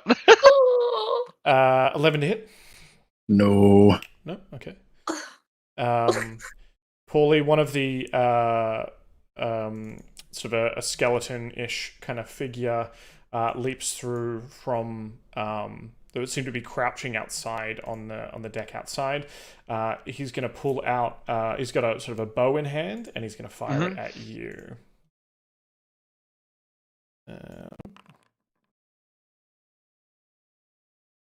9 to hit. I assume will not hit. No. No. Okay. Karu. He's already explored this top area, so I do think even though he doesn't know what's going on, he would be sauntering like down, Sure. you know, and maybe in 6 seconds he does his. Oh, man, I want You to have to go collide down the the wall. stairs like a G. Yes. Okay, fine. The ship is so cool though. It's very cool. So there are so- obviously stairs heading down. There's also doors heading into the forecastle. Yeah, I would but say if he's not going to go into any of the doors. But I would say he was having explored that top area. I would say his full action would be him just sauntering down to the back onto the main deck, probably to head towards the other way. But can I roll a perception check to see if I hear anything? Absolutely, yeah. If you're just going to move for your action, you can definitely listen. Yeah. Great.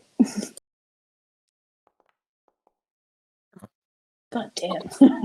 One better than last That time. exhaustion is really getting to you, especially as you're sort of on the deck of the ship. The sun is hot, drying out your fishy skin. Yep. It's not great. Nope. Sorn. That's my turn. All right. The one that swiped at me, I'm gonna swipe back with my Stormlord's blade. Alrighty. But while I'm saying this, I'm talking to the sword in my head, just saying, "Now, will you work with me? If you work with me, I will feed you."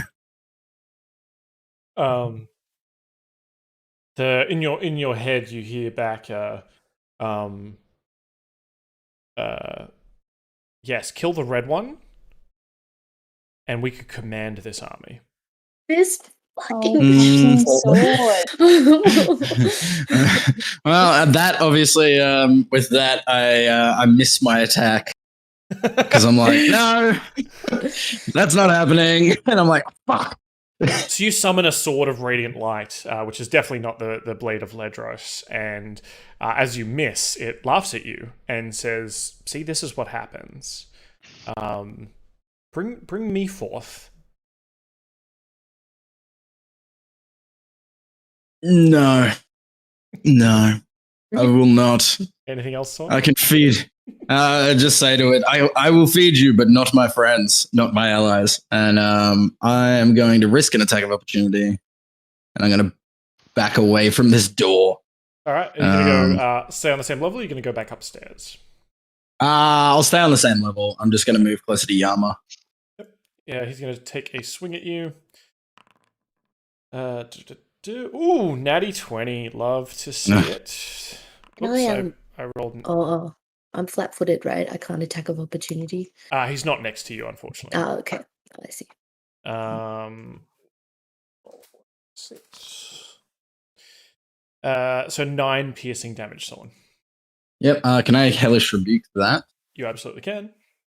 Alrighty. Damage, and then I'm going to hellish rebuke at second. At first level.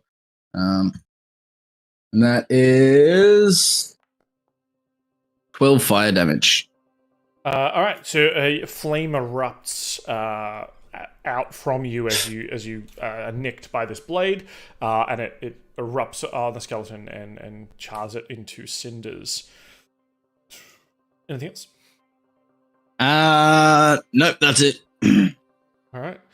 The Ghast, the sort of spirit pirate near you, is going to. Okay. You get a terrible smell coming from it, like rotting food, as you get closer, Sorn. And Yama, you can smell this too. It's not a big issue now, but it will be on your turn. It is going to. It's going to try and claw at you. With its ghostly hands, but I assume a 14 will not hit. Nope. No? Okay.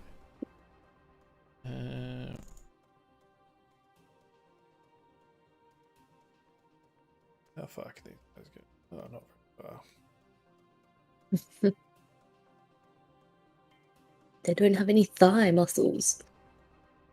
A zombie sort of pirate kind of runs into the room, but that is his full turn to do so. Another one here.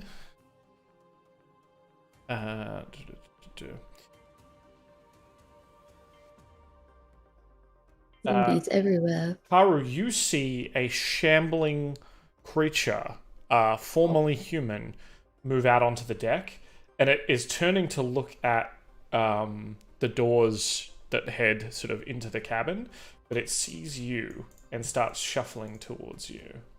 Whoa, what the fuck? It uses its whole turn to do so, though. Fuck. Alright.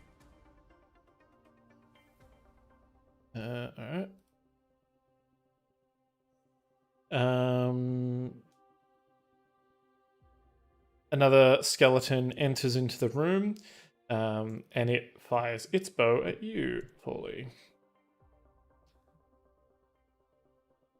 Oh, this close quarters is totally not made for you, right, Pauly? Correct. I'd say that this room is too small to fly in, though, as well. Yeah, I've got an idea. 23 to hit. 23 does hit.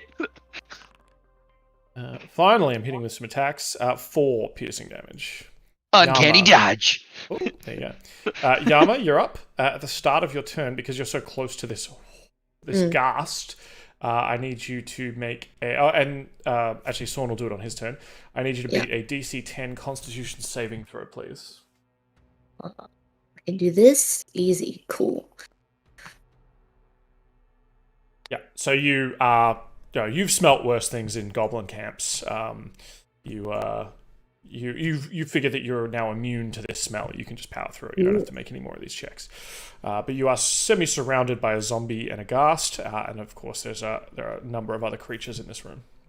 Yeah, so I do kind of want to ask if any of them look like tougher or like more hardy, have more like flesh to them or anything like that.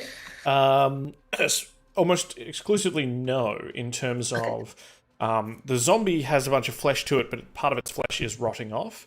The skeletons appear to be... You think the zombie would be very easy to hit. The hardest one to hit would probably be the ghast, as it's like partly ethereal, so it's moving about quite easily. Yeah, okay. I might actually hit the one that just hit Pauly with a compelled duel. Yep, so that's the skeleton over here. Yeah, so I'll just hit him with that, but then I'll keep my attention on the ghast and roll to attack him with my katana. Yep, so with your bonus action, you compel a duel with a skeleton. It fails, so it is compelled.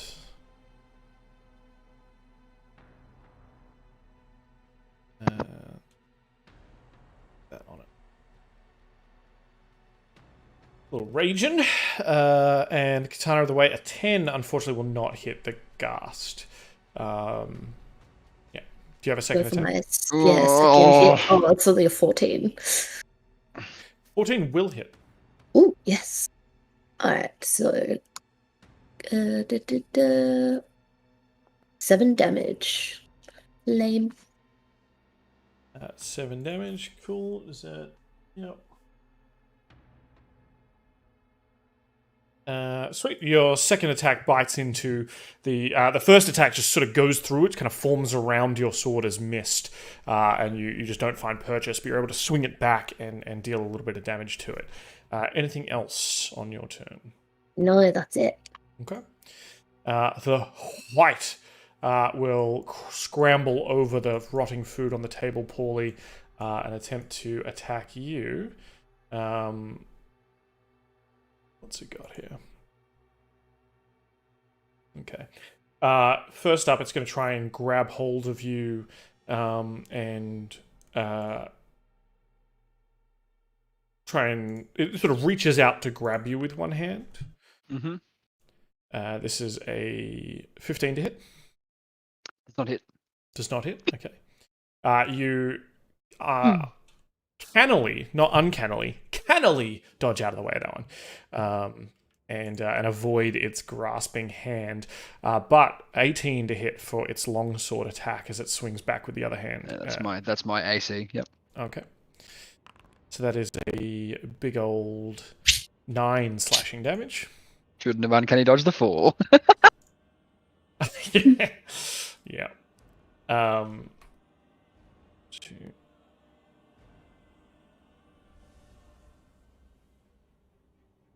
You hear footsteps, or more accurately, shambling of more pirates as they make their way towards this dining room. Okay.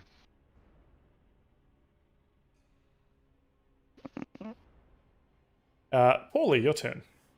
Right. Okay. This is my plan / idea. I'm going to look. I'm not going to attack. I'm going to look at the arrow in me, and I'm going to pull it out. I'm going to look at that, and then look at the sword in me, and then scream at the top of my lungs, "Attention!" And go, "What is this? This is the sorriest crew I've ever seen. I have been commanded by Captain D's to rid the below decks of the infestation, and then the crew is attacking me. You should all be squabbing the bloody decks." And I'm going to try and persuade them to stand down and realize that we're working towards the same goal. Is that a possibility? Well, you can give it a try. Yeah. Roll the dice. What do you want me to roll? Perception, deception? Persuasion. Persuasion? All right. Are you guys cool if I use one of the inspirations? Tell you what. Oh, we can do it. Why not? Yeah, so you're going to roll with advantage. You're going to need a natty 20. Fuck off. Right, that's straight. So like, is that a straight? I'm telling you 30? now, as the DM, you're going to need, you're just going to need a natty 20 in general because this is an undead.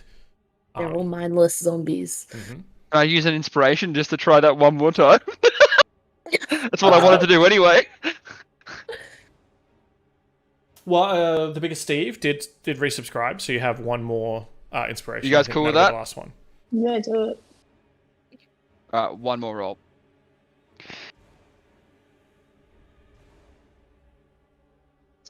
That's a 29, man. That's a 29. So close. That's a 20 fucking 9. So close. You could They- not like. No, they seem to halt momentarily and then press forward with their attack. I told you what you needed. I know.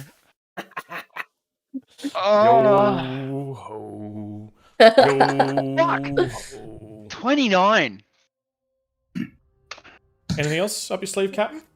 Oh, that was my action, wasn't it? I feel like that's. Yeah. We got a bonus action. Yeah, I'm gonna attack. This one right here, the white next to me, and then try and move back. Over here afterwards. Okay. But I and then like glancing attack. Yeah, and I know I'll get opportunity of attacking the other one. Sure. So yeah, attack the white for me, and I'll make the attack for the zombie. 25. 25 will definitely hit.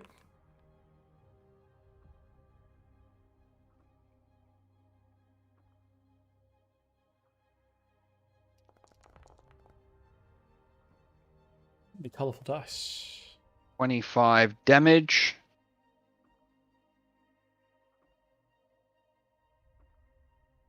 Now, is your weapon Magic, yes. silvered? It's +1. Okay. It's not silvered though. It's not silvered. Didn't we do something? Because there wasn't there something we did that. Oh no, we oiled them up or some shit. To fight the users. Yeah. That's alright. You know, it's still respectable. Yeah. Fuck, we might have to run. The opportunity attack missed. The zombie tries to slam into you, but 11 will not hit. Yeah. Seeing as you've sort of ducked behind, Yama seems to be the closest person to this door. Skeleton's going to walk in, leap up on the table, and fire its... it's got a little flintlock, it looks like, too. Fire that at Yama.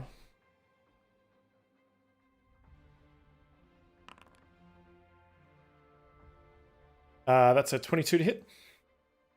Yep. That'll be a grand old 8 piercing damage as you're shot with this lead ball. One of the other skeletons rushes in and tries to hit you with the sword.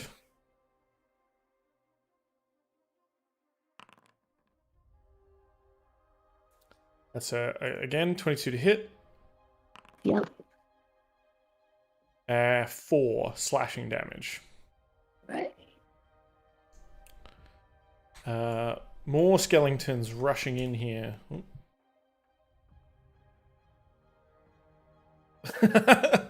What a good play on words.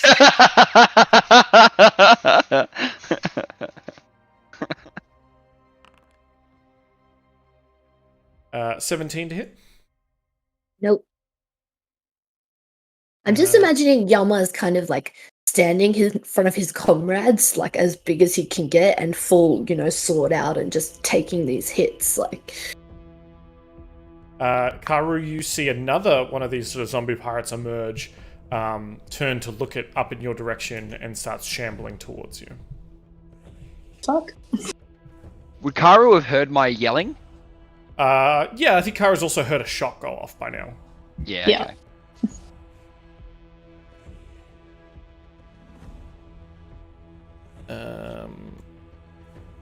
Cool.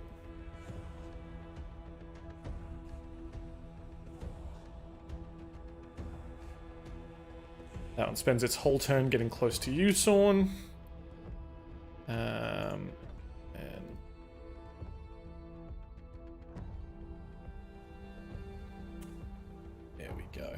back up to the top of the initiative. The skeleton with the bow, and there seems to be sort of crackling lightning on its bow. It's going to take a shot at you, Pauly. And it looks a little bit different. This skeleton appears to have an eagle coming out of its bones. 15 to hit. Sorry, who was that at? Sorry, Pauly. Well, 15 does not hit, no. No, okay. Karu, you're up. Then Sorn. I think Karu is just at the two zombies and he's like, "Oh, hi guys, party on deck." And I'm going to use my bonus action to cast. Fuck's it called? Sorry, a Crimson Right on my cutlass. I'm going to do fire damage because that one always works. So I take 3 necrotic damage. Yep.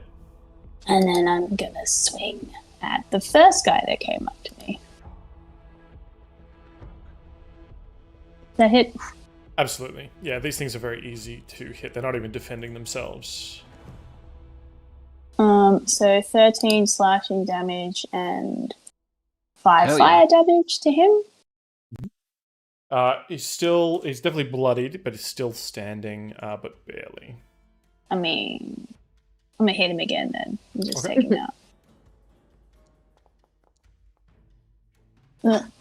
16 then guess hits, yeah. 16 does hit, yep. Ugh. 9 slashing damage and another 5 fire damage. So 14 damage total. It falls down. Now it makes a DC check. 14. What was your damage total? 9. 9 plus 5 is 14. It has to beat a 14 con saving throw. And it rolls an 18, so it stands back up despite you having lopped off a big chunk of it. It sort of gets back up off the deck and kind of leers at you. You think it's still barely holding itself together though. Cool trick. That's the end of my turn. Cool. Sorn. Okay, I just want to ask something real quick. So Thunderstep allows me to bring one willing creature Okay. with me. Yeah. Would I be able to? Yes. Would I be able to argue that if I use Twin Spell, I could bring 2? Very interesting. Sure, I guess so. I think that sounds reasonable. And I'm allowed to move within the same space that a party member occupies? Land in a space a party member occupies. And stand in the same space as Yama, like go to push by Yama.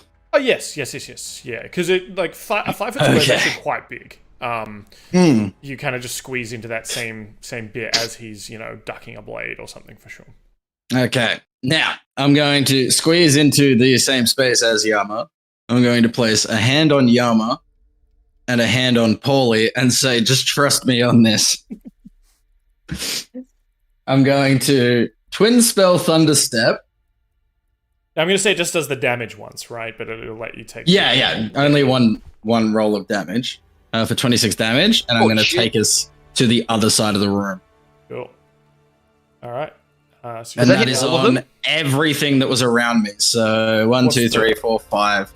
Even in the ones in the path too. DC 16. Cool. Isn't it the ones in the path too? No. We just disappear from one spot and appear in a new one. Wild. I just burnt a lot of sorcerer points. Worth that. That's dope. Definitely worth it. Hitting Worth 5 of them, man. Fucking A. So let's do the skeletons first. What's the DC 16? Yes. Top skeleton saves. The bottom skeleton saves. Meets it, beats it. But they take half damage. Is that right?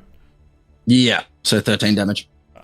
I shouldn't have even rolled. That's enough to kill both of these guys. Hell yeah. The zombies are a little bit more arty. In terms of con. We'll see. This is when I wish we had a Thorindir-esque character, because some shadow right now would be beautiful. This is my shatter. Yeah, that's true. They both take 13 damage. That puts both of them at bloodied. At bloodied. And the guy I hit too, was he bloodied? the ghast or the white? The white. No, he wasn't. Ah. Interesting. The ghast appears to take the full damage. And is barely survive, like barely. Wow, he's not alive, but you know what I mean. Yeah, he's barely still upright. That's right. So that's your action, I believe. Yeah, that is my action. Any movement or bonus actions? As for bonus action, the only bonus action I have is healing. Oh wait, I could hex. I'm gonna place hex on the eel as well. Okay. But it's only when I do damage to it. But I'm gonna use my bonus action to hex it. Yep. Just put like a little targeted thing on there. Cool. All right, the ghast, having lost its prey, is none too happy. But how fast can it move? 30 feet. It floats over to you, Pauly. And tries to rip into you with its claws.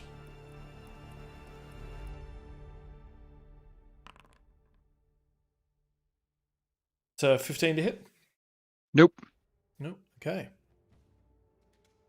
So nervous. Oh, you definitely don't want to be hit by those claws. The zombie is going to shuffle over to you, Yama, and try and slam into you. It is 8:30, Timmy. Did you need to leave? Oh yeah, I do. We can call it there. Oh, that's a crit on Yama. I am crit immune. Do you want to start? I'm happy to go until the start of next initiative, like Okay, the new turn. Yep, sweet. So you only take 2 damage then, Yama. Not a very good crit. No. Karu, the zombie that was all up in your grill, that you thought you had felled, tries to clap back here and slam into you. Mm-hmm. That's 11 to hit. Nope. The skeleton that you had compelled to a duel is going to walk up to you, Yama, and try and hit you with the sword. Sort of shuffles, you hear the bones clinking as it clink, clink, clink. Swings the sword. 12 to hit, I assume does not hit. And it is your turn. I'm just gonna swing twice. This zombie in front of me first. 19. Absolutely. Oh, here we go. 11. 11 damage. So that knocks it down, but let's see if it is fully dead. So 11 plus 5, it has to be to 16 here. And it meets it with with just 1. So now it pops back up with 1 health. What does that look like? Like I hit it and So you I hit it feel and you've like cut it in folded. half almost, and it's sort of fallen to the ground, and then it just sort of claws itself back up. This sort of animated body. How gross. Well, his reaction is just going to be to lash out at that one again. So I'll swing again. 12. 12 still hits. Oh, cool. The same 11 damage. Okay. Let's see how it goes here again. It fails its Constitution saving throw this time, and it. So you know it gets back up. You go swing it again, and this time I think he loses his composure a bit and just kind of like hacks at this one. Yeah, and you leave it as a pile of bits on the floor. Any movement or bonus actions out of Yama? Maybe Yama will move kind of in front of Sorn there. That will trigger an attack of opportunity if you're okay with it. Yeah, I'll take it. from the one that you have compelled duel. It misses, though, as you easily step away, and in front of the table, you are now surrounded by a ghast, a skeleton, and there's obviously others rushing in. In particular, the white will come at you and try and swing its longsword at you.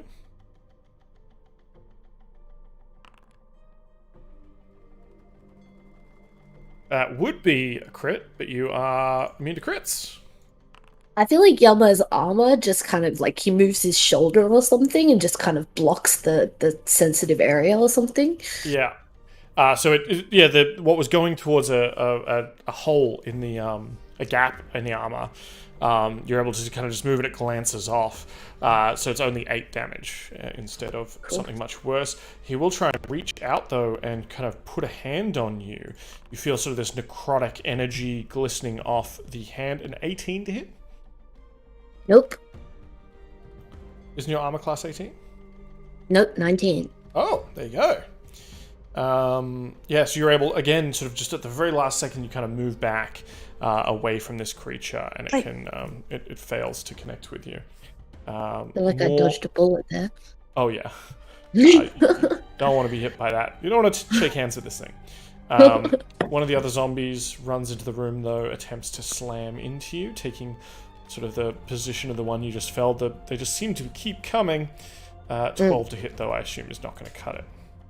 Nope.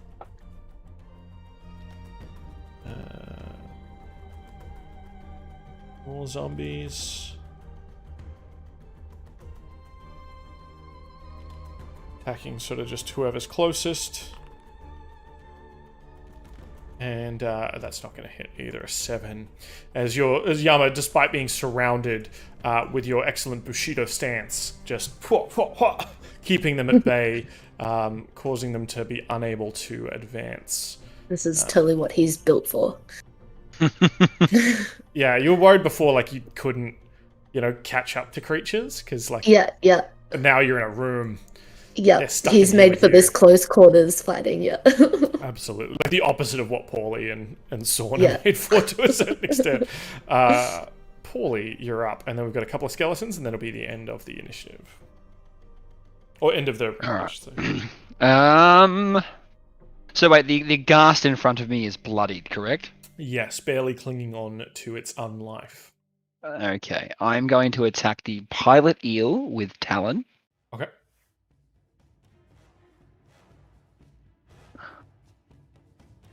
Uh, 14. 14 will hit. Oh, thank God. Obviously, there's no armor on these things. They appear to be quite easy to hit. Now, I believe you don't get sneak attack here. I do, because I'm next to an ally. Oh, because you're next to an ally. I thought it had to be next to an ally. No. As long as I think so, how it works. I'll just read it quickly. I'm pretty sure though. 1 second. Where is it? Features and traits.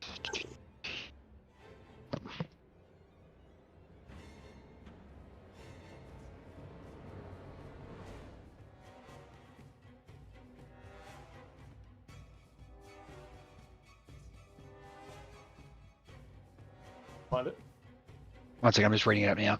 You don't need advantage on the attack roll to use your sneak attack against the creature if you are within 5 feet of it.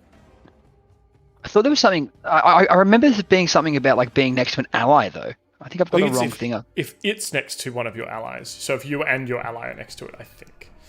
I could be wrong. Yeah. I'm just trying to remember what it is.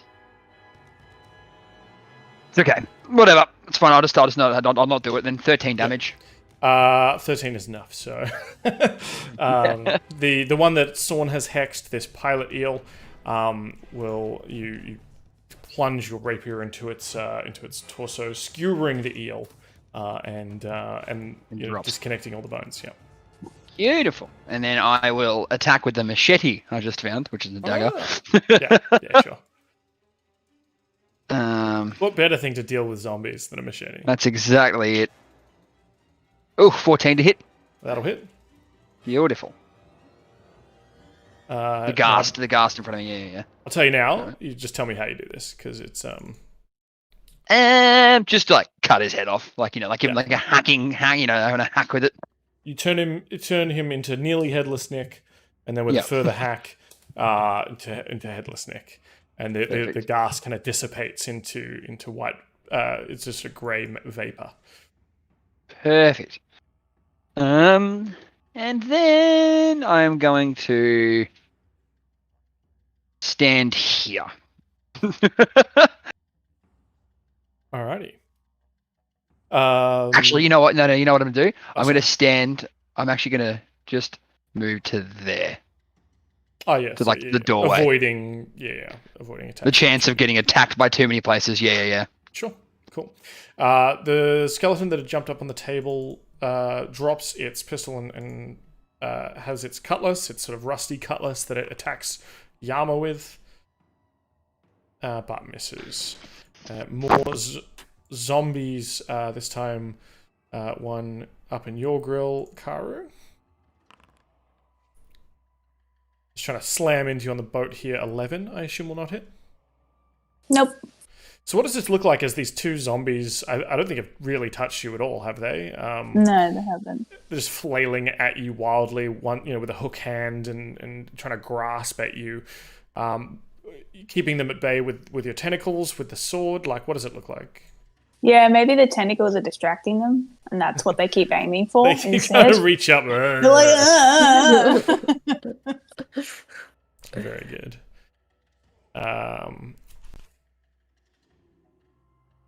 One of the zombies shuffles forward to where you are, Sorn. Can I take out AOO on that one? No, because it hasn't left your threatened square. Oh, I thought it was attacking. Oh, yeah, actually, yes, sorry, because you have a sentinel thing. Yeah, of course you can. A 7 does not hit Sorn, but you can use your reaction to take an attack of opportunity here. I assume a 10 doesn't hit. It does on a zombie. Oh, shit, okay. That's 8 damage. Okay. Am I? No, because it didn't hit. I can't. Never mind. Okay. One of the zombies left behind on the other side of the area is going to shuffle over to where you are, Pauly, but it uses its entire turn to do so. And then another one is going to rush in and try and sort of start clambering over the table and get about as far as there. And that is the end of the round as we go into round 3. Do we want to call it there now as Timmy has to go and we can kind of... I've got to head off. If you guys can keep going, I'm just going to keep stabbing stuff. If you guys want to keep going, just stab things for me. Yeah, we can play it out to the end of this combat and then call it there.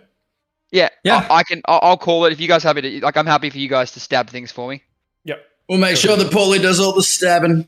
If I get close to dying, I will definitely try to tell us all to run. Okay. All right, I'll hear out for run, and that's when I will heal you. Yeah. Very good. Thanks, Timmy. We'll catch you next week. See you guys. Dad to Timmy. Alrighty, Karu at the top of the round. A couple of zomboys trying to learn Karu moves up here on the main deck. But they're way too... they've got a lack of dexterity. They just don't have the knack for it. You know what I mean? They just don't have they don't have the skills. That's right. I think I'm gonna just because I thought the guy went down, so I like to think that happens all in, because it's all 6 seconds, so that kind of happens all in this moment where Kara's like, yep, cool, gotcha, and so he turns his attention to the next one. So I'm gonna hit the other guy on this turn instead, and then I like to think that the other dude rises back up in the meantime, and Kara's just like, huh? 16 will definitely hit. Yeah.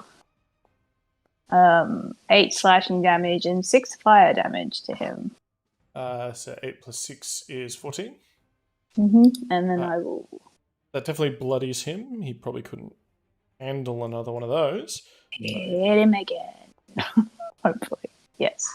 Yep. Yeah, 16 again. But it does a 10 slashing damage and 1 fire damage. So 11 for 11 damage. So he needs to beat a 16 on this saving throw, which he fails to do. So this one is chopped down and does not get back up. The other one is But the other one, like I feel like as that one goes down, the other one just goes and Karu's like, and lifts itself up off the deck. Yeah. Yeah. Would you like to move at all, or any bonus actions? You can skirt around it without tripping any opportunity attacks. Oh, really? You just can't leave its threatened square. Oh, yeah, right.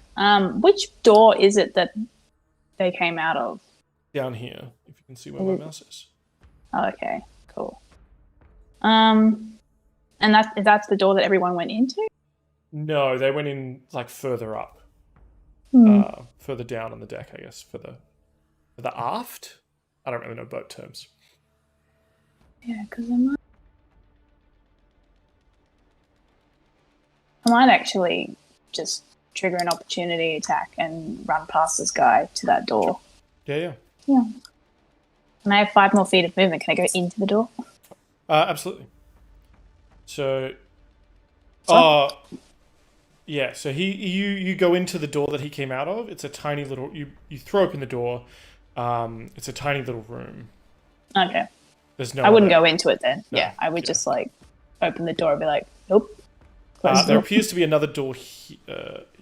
Can I pull you across? Let me out. Take me back. Oh wait, I'm trying to do it on the wrong map. My bad. There we go. There's another door here, so I can put you here actually, and we'll do that. Oh, okay, cool. Great. That's my full movement. Did he take a swing at me as I went past? Yeah. Let's see what that looks like. 12, I assume, does not hit. Nope. Cool. As you enter this room, I'll just describe it to you actually. It's a large central room of the quarterdeck, and there's a big table with a sort of a gridded map of this area of Aurora's seas, the Loath Salt Bight, with Felkir at the center. And there's miniature ships with like plotting rods for moving them about and stuff like that. You actually see there's 4 chairs at the table, and in one of them sits a ghostly figure. He's a waterlogged, rotting officer with a long grey beard and barnacles in place of his eyes. He appears totally... He looks just sort of dead sitting there, but you can kind of partly see through him. And he's unmoving and unresponsive as you burst in. Cool. I do think that I also spy Pauly through the open door. Yep. So, like, I would say that Karu probably yells and waves. Perfect. You wave with a tentacle. Pretty much, yeah. Yeah. Cool. All right. If you yell, Sorn, you certainly hear that yell. You hear Karu. Also, I just read my Thunderstep. It was actually within 10 feet of the space I left before, but I'm going to do that again. Okay. Yeah. So I'm going to jump back I'm going to occupy a space with Yama, and I'm going to grab Yama and be like, we go again. And I'm going to Thunderstep us to the other side of the room. Yep. That is 27 damage for DC 16, and that hits everything around me. So, like, all the way from, like, here. Yeah, from here to here. And I'm taking us, like, back over here. Basically back where we started. So, let me do some saving. I'm really sorry, but you got to roll for everything. Yeah, no, that's all right. I love it. This guy fails. So that's 27. I forgot to call it. I needed to move my hex as well. Okay, yeah. I just wanted to move it onto this guy here. Yeah, he seems like the biggest threat. That makes sense. Mm. All right, so this guy dies. I don't think, because you did 27 damage, even with that constitution, with a zombie nonsense, I don't think he's getting back up. Let's check out some other ones. Con save. Oop.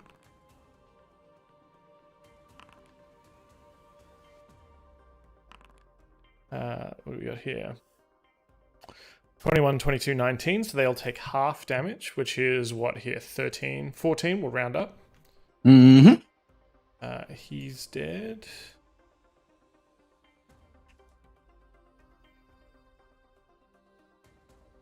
Okay. Two skeletons. The bloodied one survived? Goddamn.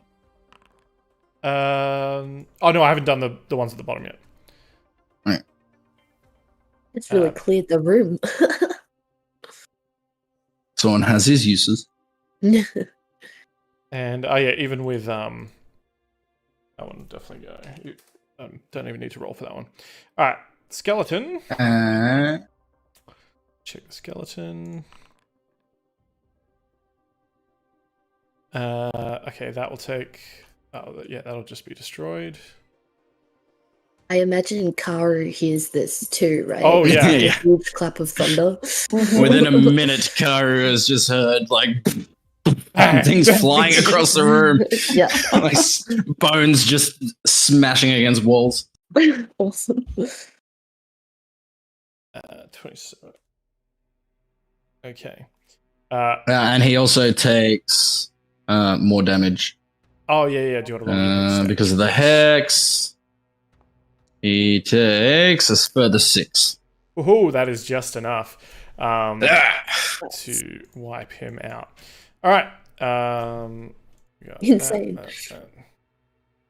And Yama has been brought with you. All right. So with a clap of thunder, Sorn has moved you and Pauly to the other side of the room. A moment later, with another clap of thunder, Yama, you are pulled back to the other side of the room. The room was already in tatters. The table, obviously, the food had rotted. The carpet itself had turned to blood.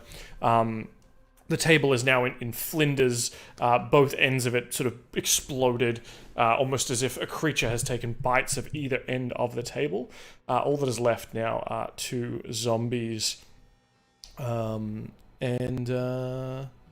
It's Yama's turn. That actually was one of these creatures. The one that's chasing Karu. I think we're going to be fine. Yama, it's your turn. All right. Well, Yama's going to move up, take a swing at this zombie above me.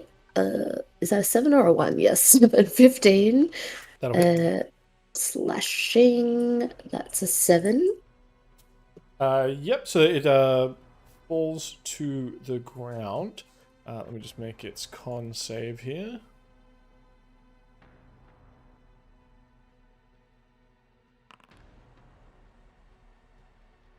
And it appears to get back up with just... Alright, well, he's gonna swing again. 25. And that is 12 points of damage this time. Mm-hmm. Stay down. I think he does yell at it, like, stay down. Yeah, this time it does not get back up. Okay, cool. I'm gonna take my action surge and turn to the next one and swing again. 22. Absolutely. And 12 points of damage. Mm-hmm. Yeah, so this one you cut down as well, and it fails to get back up. Great, so he's just gonna heave a big sigh and turn to Sorn and Pauly and say, that's it, right? Can you see any more? I don't see any more, but maybe the sword can sense more? I don't know. I don't want you touching that sword. Nah, it's fine. It's not fine. You gotta remember, your character believed me. But he's You were the only one that sword. did. Yeah, Yeah, after we got told by the guy. I mean, it's uneasy feeling. Yeah, I think it's definitely a mixed feeling. Yama knows that the sword is evil, but believes you when you say the sword will do great things, or whatever it was you said. But I'm still going to act with a dose of healthy skepticism and caution. He's the cautious kind of guy. All right, well, perhaps we need to check on our comrade who's alone upstairs. From your position, actually, I think you can see Karu through the corridor, through that room. Oh, I that the can. I zombies was burst too zoomed from. in. In fact, there's only one zombie left. So Karu, do you just want to describe to me how you dispatched this zombie that was chasing after you through the door? Well, I actually wanted to walk up to this dude, this ghosty dude. Sure. But maybe the zombie comes up behind me and Karu just doesn't even look. He just stabs backwards. No look backwards, yeah. Yeah, just whatever. Yeah, the zombie collapses behind you, and that's where we'll end that combat. Nice. Wild. Yeah, and yeah, so you're looking at this figure in the chair here. As I said, this sort of drowned-looking officer, waterlogged, rotting, barnacles in place of eyes.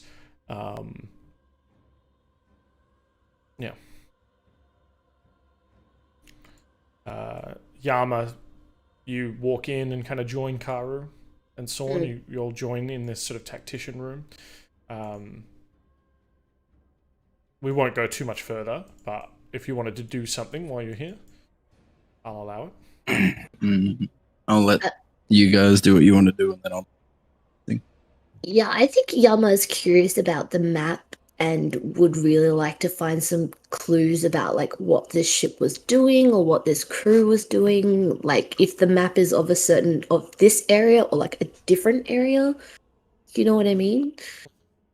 You look down at the map. It's got little wooden versions of ships on there, and the sticks. You would know this as a sort of military tactician.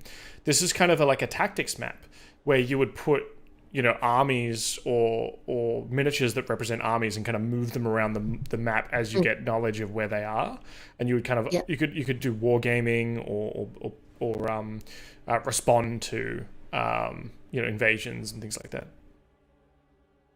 Plan out your moves, and then you would send off instructions to officers to go deliver to the front lines. Yeah, but is it of this area that we're in, that the ship is in currently? Yeah, so there's a little wooden ship on there that looks like the Porvenir, and then there's the Felki, the island, there as well. And there appears to be sort of 6 ships, 3 of them in green colors, 3 of them in blue, like a painted wood. Does it happen to be a date or anything on the map? Nope. Okay. While Yama's looking at the map, I think Karu is trying to interact with the ghost man. Right. He's just waving his hand in front of him, maybe sort of tentatively looks like he's going to try and stab him, but he's not. He's just kind of huh? He doesn't move at all. He just sits there in his chair, apparently asleep. I mean, his eyes are covered with a barnacle each, so you can't see if he's looking at anything, but his posture indicates kind of a sleeping in the chair kind of posture. He's what, sorry? Sleeping in the chair. Oh. I think this guy's asleep. But he's a ghost. How did he sleep through any of what Sorn just did? Yeah, there was definitely a lot of loud noise. I don't think we have to worry about waking him maybe in the traditional sense, and Yama's just gonna click in his face. No response. I stabbed him. Just in the leg. Your blade just goes through him and you pull it back out again. Okay, well, I guess he won't care if we take his ship. I guess. And I say it super loudly, in that, you won't care if I take this ship, to try and rouse him. He does not respond. Well, Karu, we found another ghostly man upstairs. I don't know if maybe he would be of assistance in this. Really bothered. I was just sort of, we did just fight a whole bunch of, you guys did. I had 2 the zombies and skeletons. So I was just the ghost is kind of in the same realm. But I guess you're just sort of standing around him while he's in this chair. Yeah. Poking swords at him and stuff. Yeah, just no response. Yeah, it's weird. It's just weird that he is not doing anything, but all the others did. Yama is just like really curious. Can I like take the ship bottle out that I took before, and can I just like shake it? Yeah, sure. Yeah, you so take it out and shake it. Give me a perception check. Okie dokie. Oh yes, 21. You notice that the ship in the bottle is like a little sloop. It just has one mast. It doesn't match the Porvenir. Okay. Well, he's just gonna place it down on the table then. So you're in the bottle. Yeah. Just Okay. this bit of meta. Didn't you describe the ship in the bottle as having 3 masts? I wasn't there for that. That's up Sure. to Yama to notice. No, I did also notice that, but I thought maybe I'd misheard, so I'm glad you also heard the same thing. So yeah, if you remember it, you notice that. Yeah. You look at it again. It looks like a different ship. Oh. Can I go upstairs and look at all of the other ships that were in the bottle that you mentioned on the table? I think it was just that one. It was the one on the ship. Oh, okay. Okay. Does it Can look I- like... Oh, sorry, Yama. You go. Oh no, I was just gonna shake it again. This is Yama's science, so he shakes it again. You shake it again with an excellent 21 in perception. You notice it seems to something kind of pops out of it a little bit in the base of it, and it scrabbles to right itself. You notice that part of it, its little gunnels, like where the little miniature gun ports are, sort of reshape slightly, and it looks like this.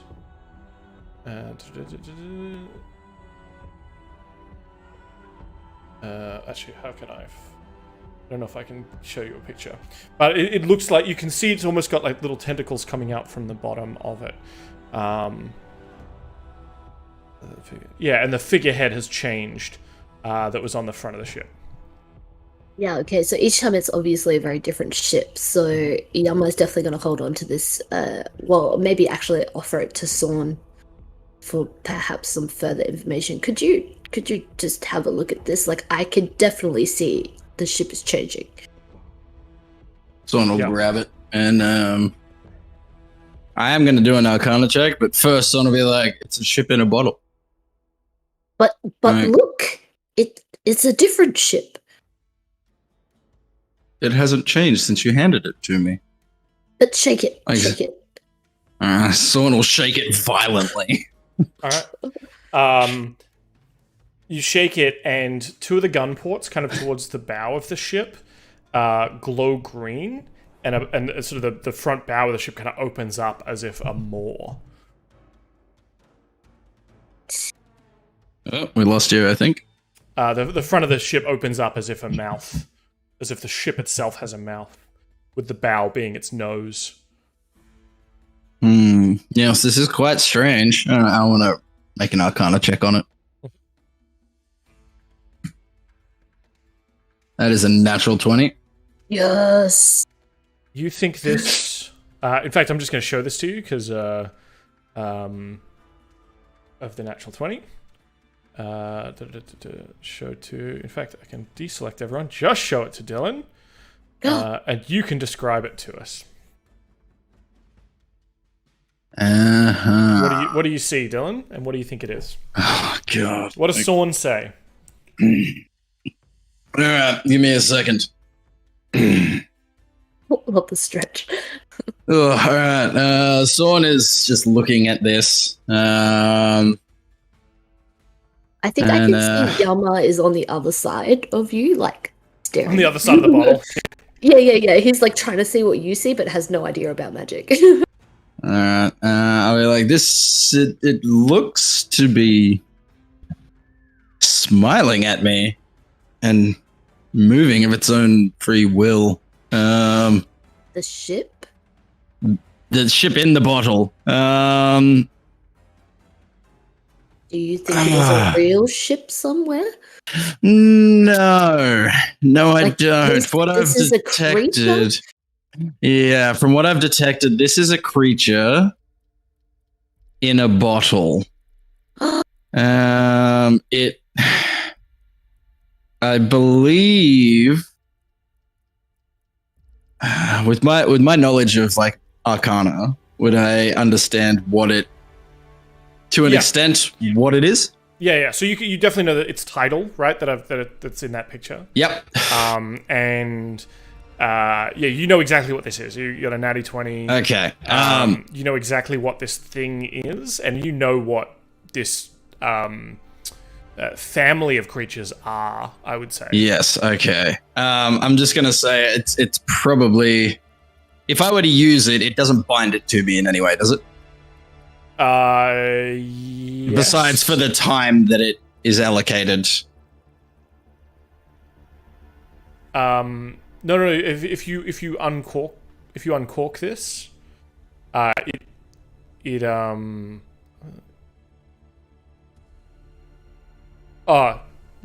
could pull it out of the bottle. I'm actually not sure now by this wording whether it can cast the spell, because it looks, or whether you can cast the spell if you have the spell. Do you know what I mean? Yeah, I think it's like it's a magical item, so when you open it, opening the bottle would cast it. Yeah. So it would bind it. It would bind it. You're pretty confident that opening this thing up will, sort of like a baby chicken imprinting on it. It will imprint. Okay. I'll explain exactly. I believe what's inside this bottle would be classed as a mimic. But should we not let it out? Can Yama I've heard of these before, and I believe whoever is to open the bottle, it will imprint or be friendly towards those of us in. Say if I were to open the bottle, it would be friendly towards me and any of my companions. Well, then we should let it go. I don't think it will leave. It's more that's a weird sort of subject matter. I don't know if it is really alive, so to speak, or if it is more of a construct, or it's otherworldly. It's interesting. The easiest way is it would be similar to a wizard's familiar. It's something from another plane that would be. If to release it from the bottle, it would bind to us, but there's no way to free it without releasing it from the bottle. So it's kind of a weird thing. So it's up to you. If you want to open the bottle and have it bind to you, by all means, you found it. What would be wrong if it bound to us? Like, would that be bad? Yeah, is there a reason why it is captured in this bottle? No, I just believe someone has had it and they just were keeping it as a memento, maybe. I don't know why they wouldn't use it or allow it to grow with them. It's like a familiar. It's just a friendly little being. I will say that the only and I'll share the thing with everyone in a sec. But the only difference is probably that last line doesn't qualify in this, right? This is not a refillable item. This is a one-time use kind of thing. I'll share it with everyone. I don't. Okay. So it is a mimic for everyone playing at home. It is a mimic in a bottle. Each time the ship in a bottle is observed, something is slightly different. One time it might have 3 masts, another time the figurehead might have changed from dragon to narwhal, or the rigging has become a light shade of mauve. The only constants are the cannons and its malevolent grin and the tentacles. Although this one seems to have mimicked a ship quite well. Based on what Sorn tells you, by uncorking this bottle, you can let the mimic out of the bottle and it will bind to whoever lets it out, sort of as its mother, and will follow you around like a pet cat, effectively. It is friendly to you and your companions. If it dies, though, no new one will appear in the bottle. This is like it's almost like an egg. With a creature in it, which we've all done very well with. If we all remember the Dragon Daddy saga. I'm still gonna kill that fucking dragon.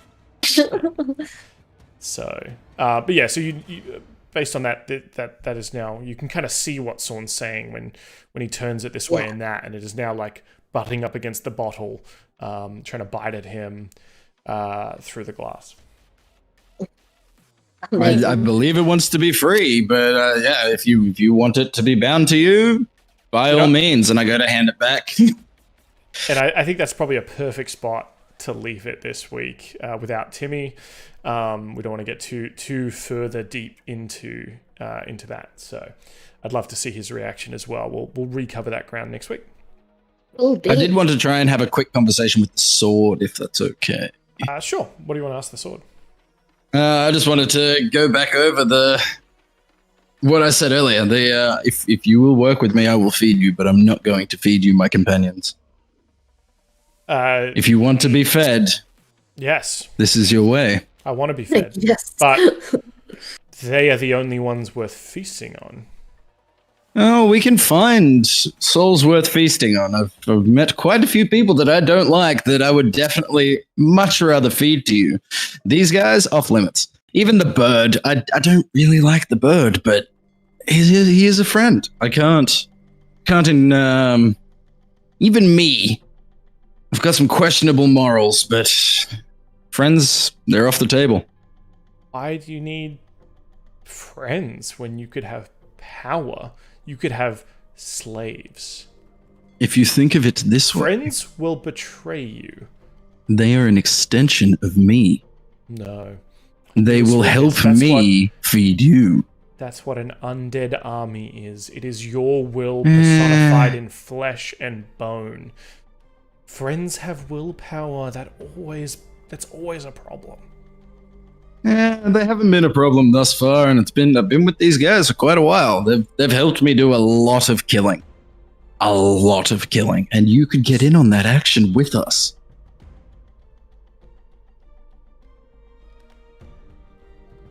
Purely with us, not against us.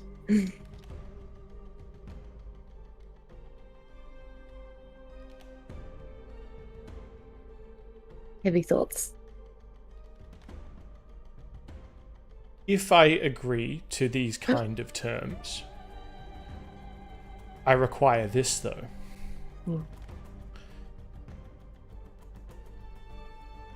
Once a week, for an hour of my choosing, I will take control of this body and do my own will. However, I will grant you, these friends are off limits. No. Oh, come on. It's not so bad.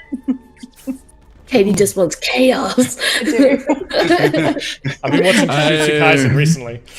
Yeah. I love it. I will think on this, and we will work this out. Buds is in the chat. We're going to end it there. As we think on that, Sorn, we'll have a think on that. Buds, I'm not sure if you were here, but they killed Captain Buds almost instantly upon meeting him. I'm so sorry. They found out his name and murdered him. So thank you very much for naming that character.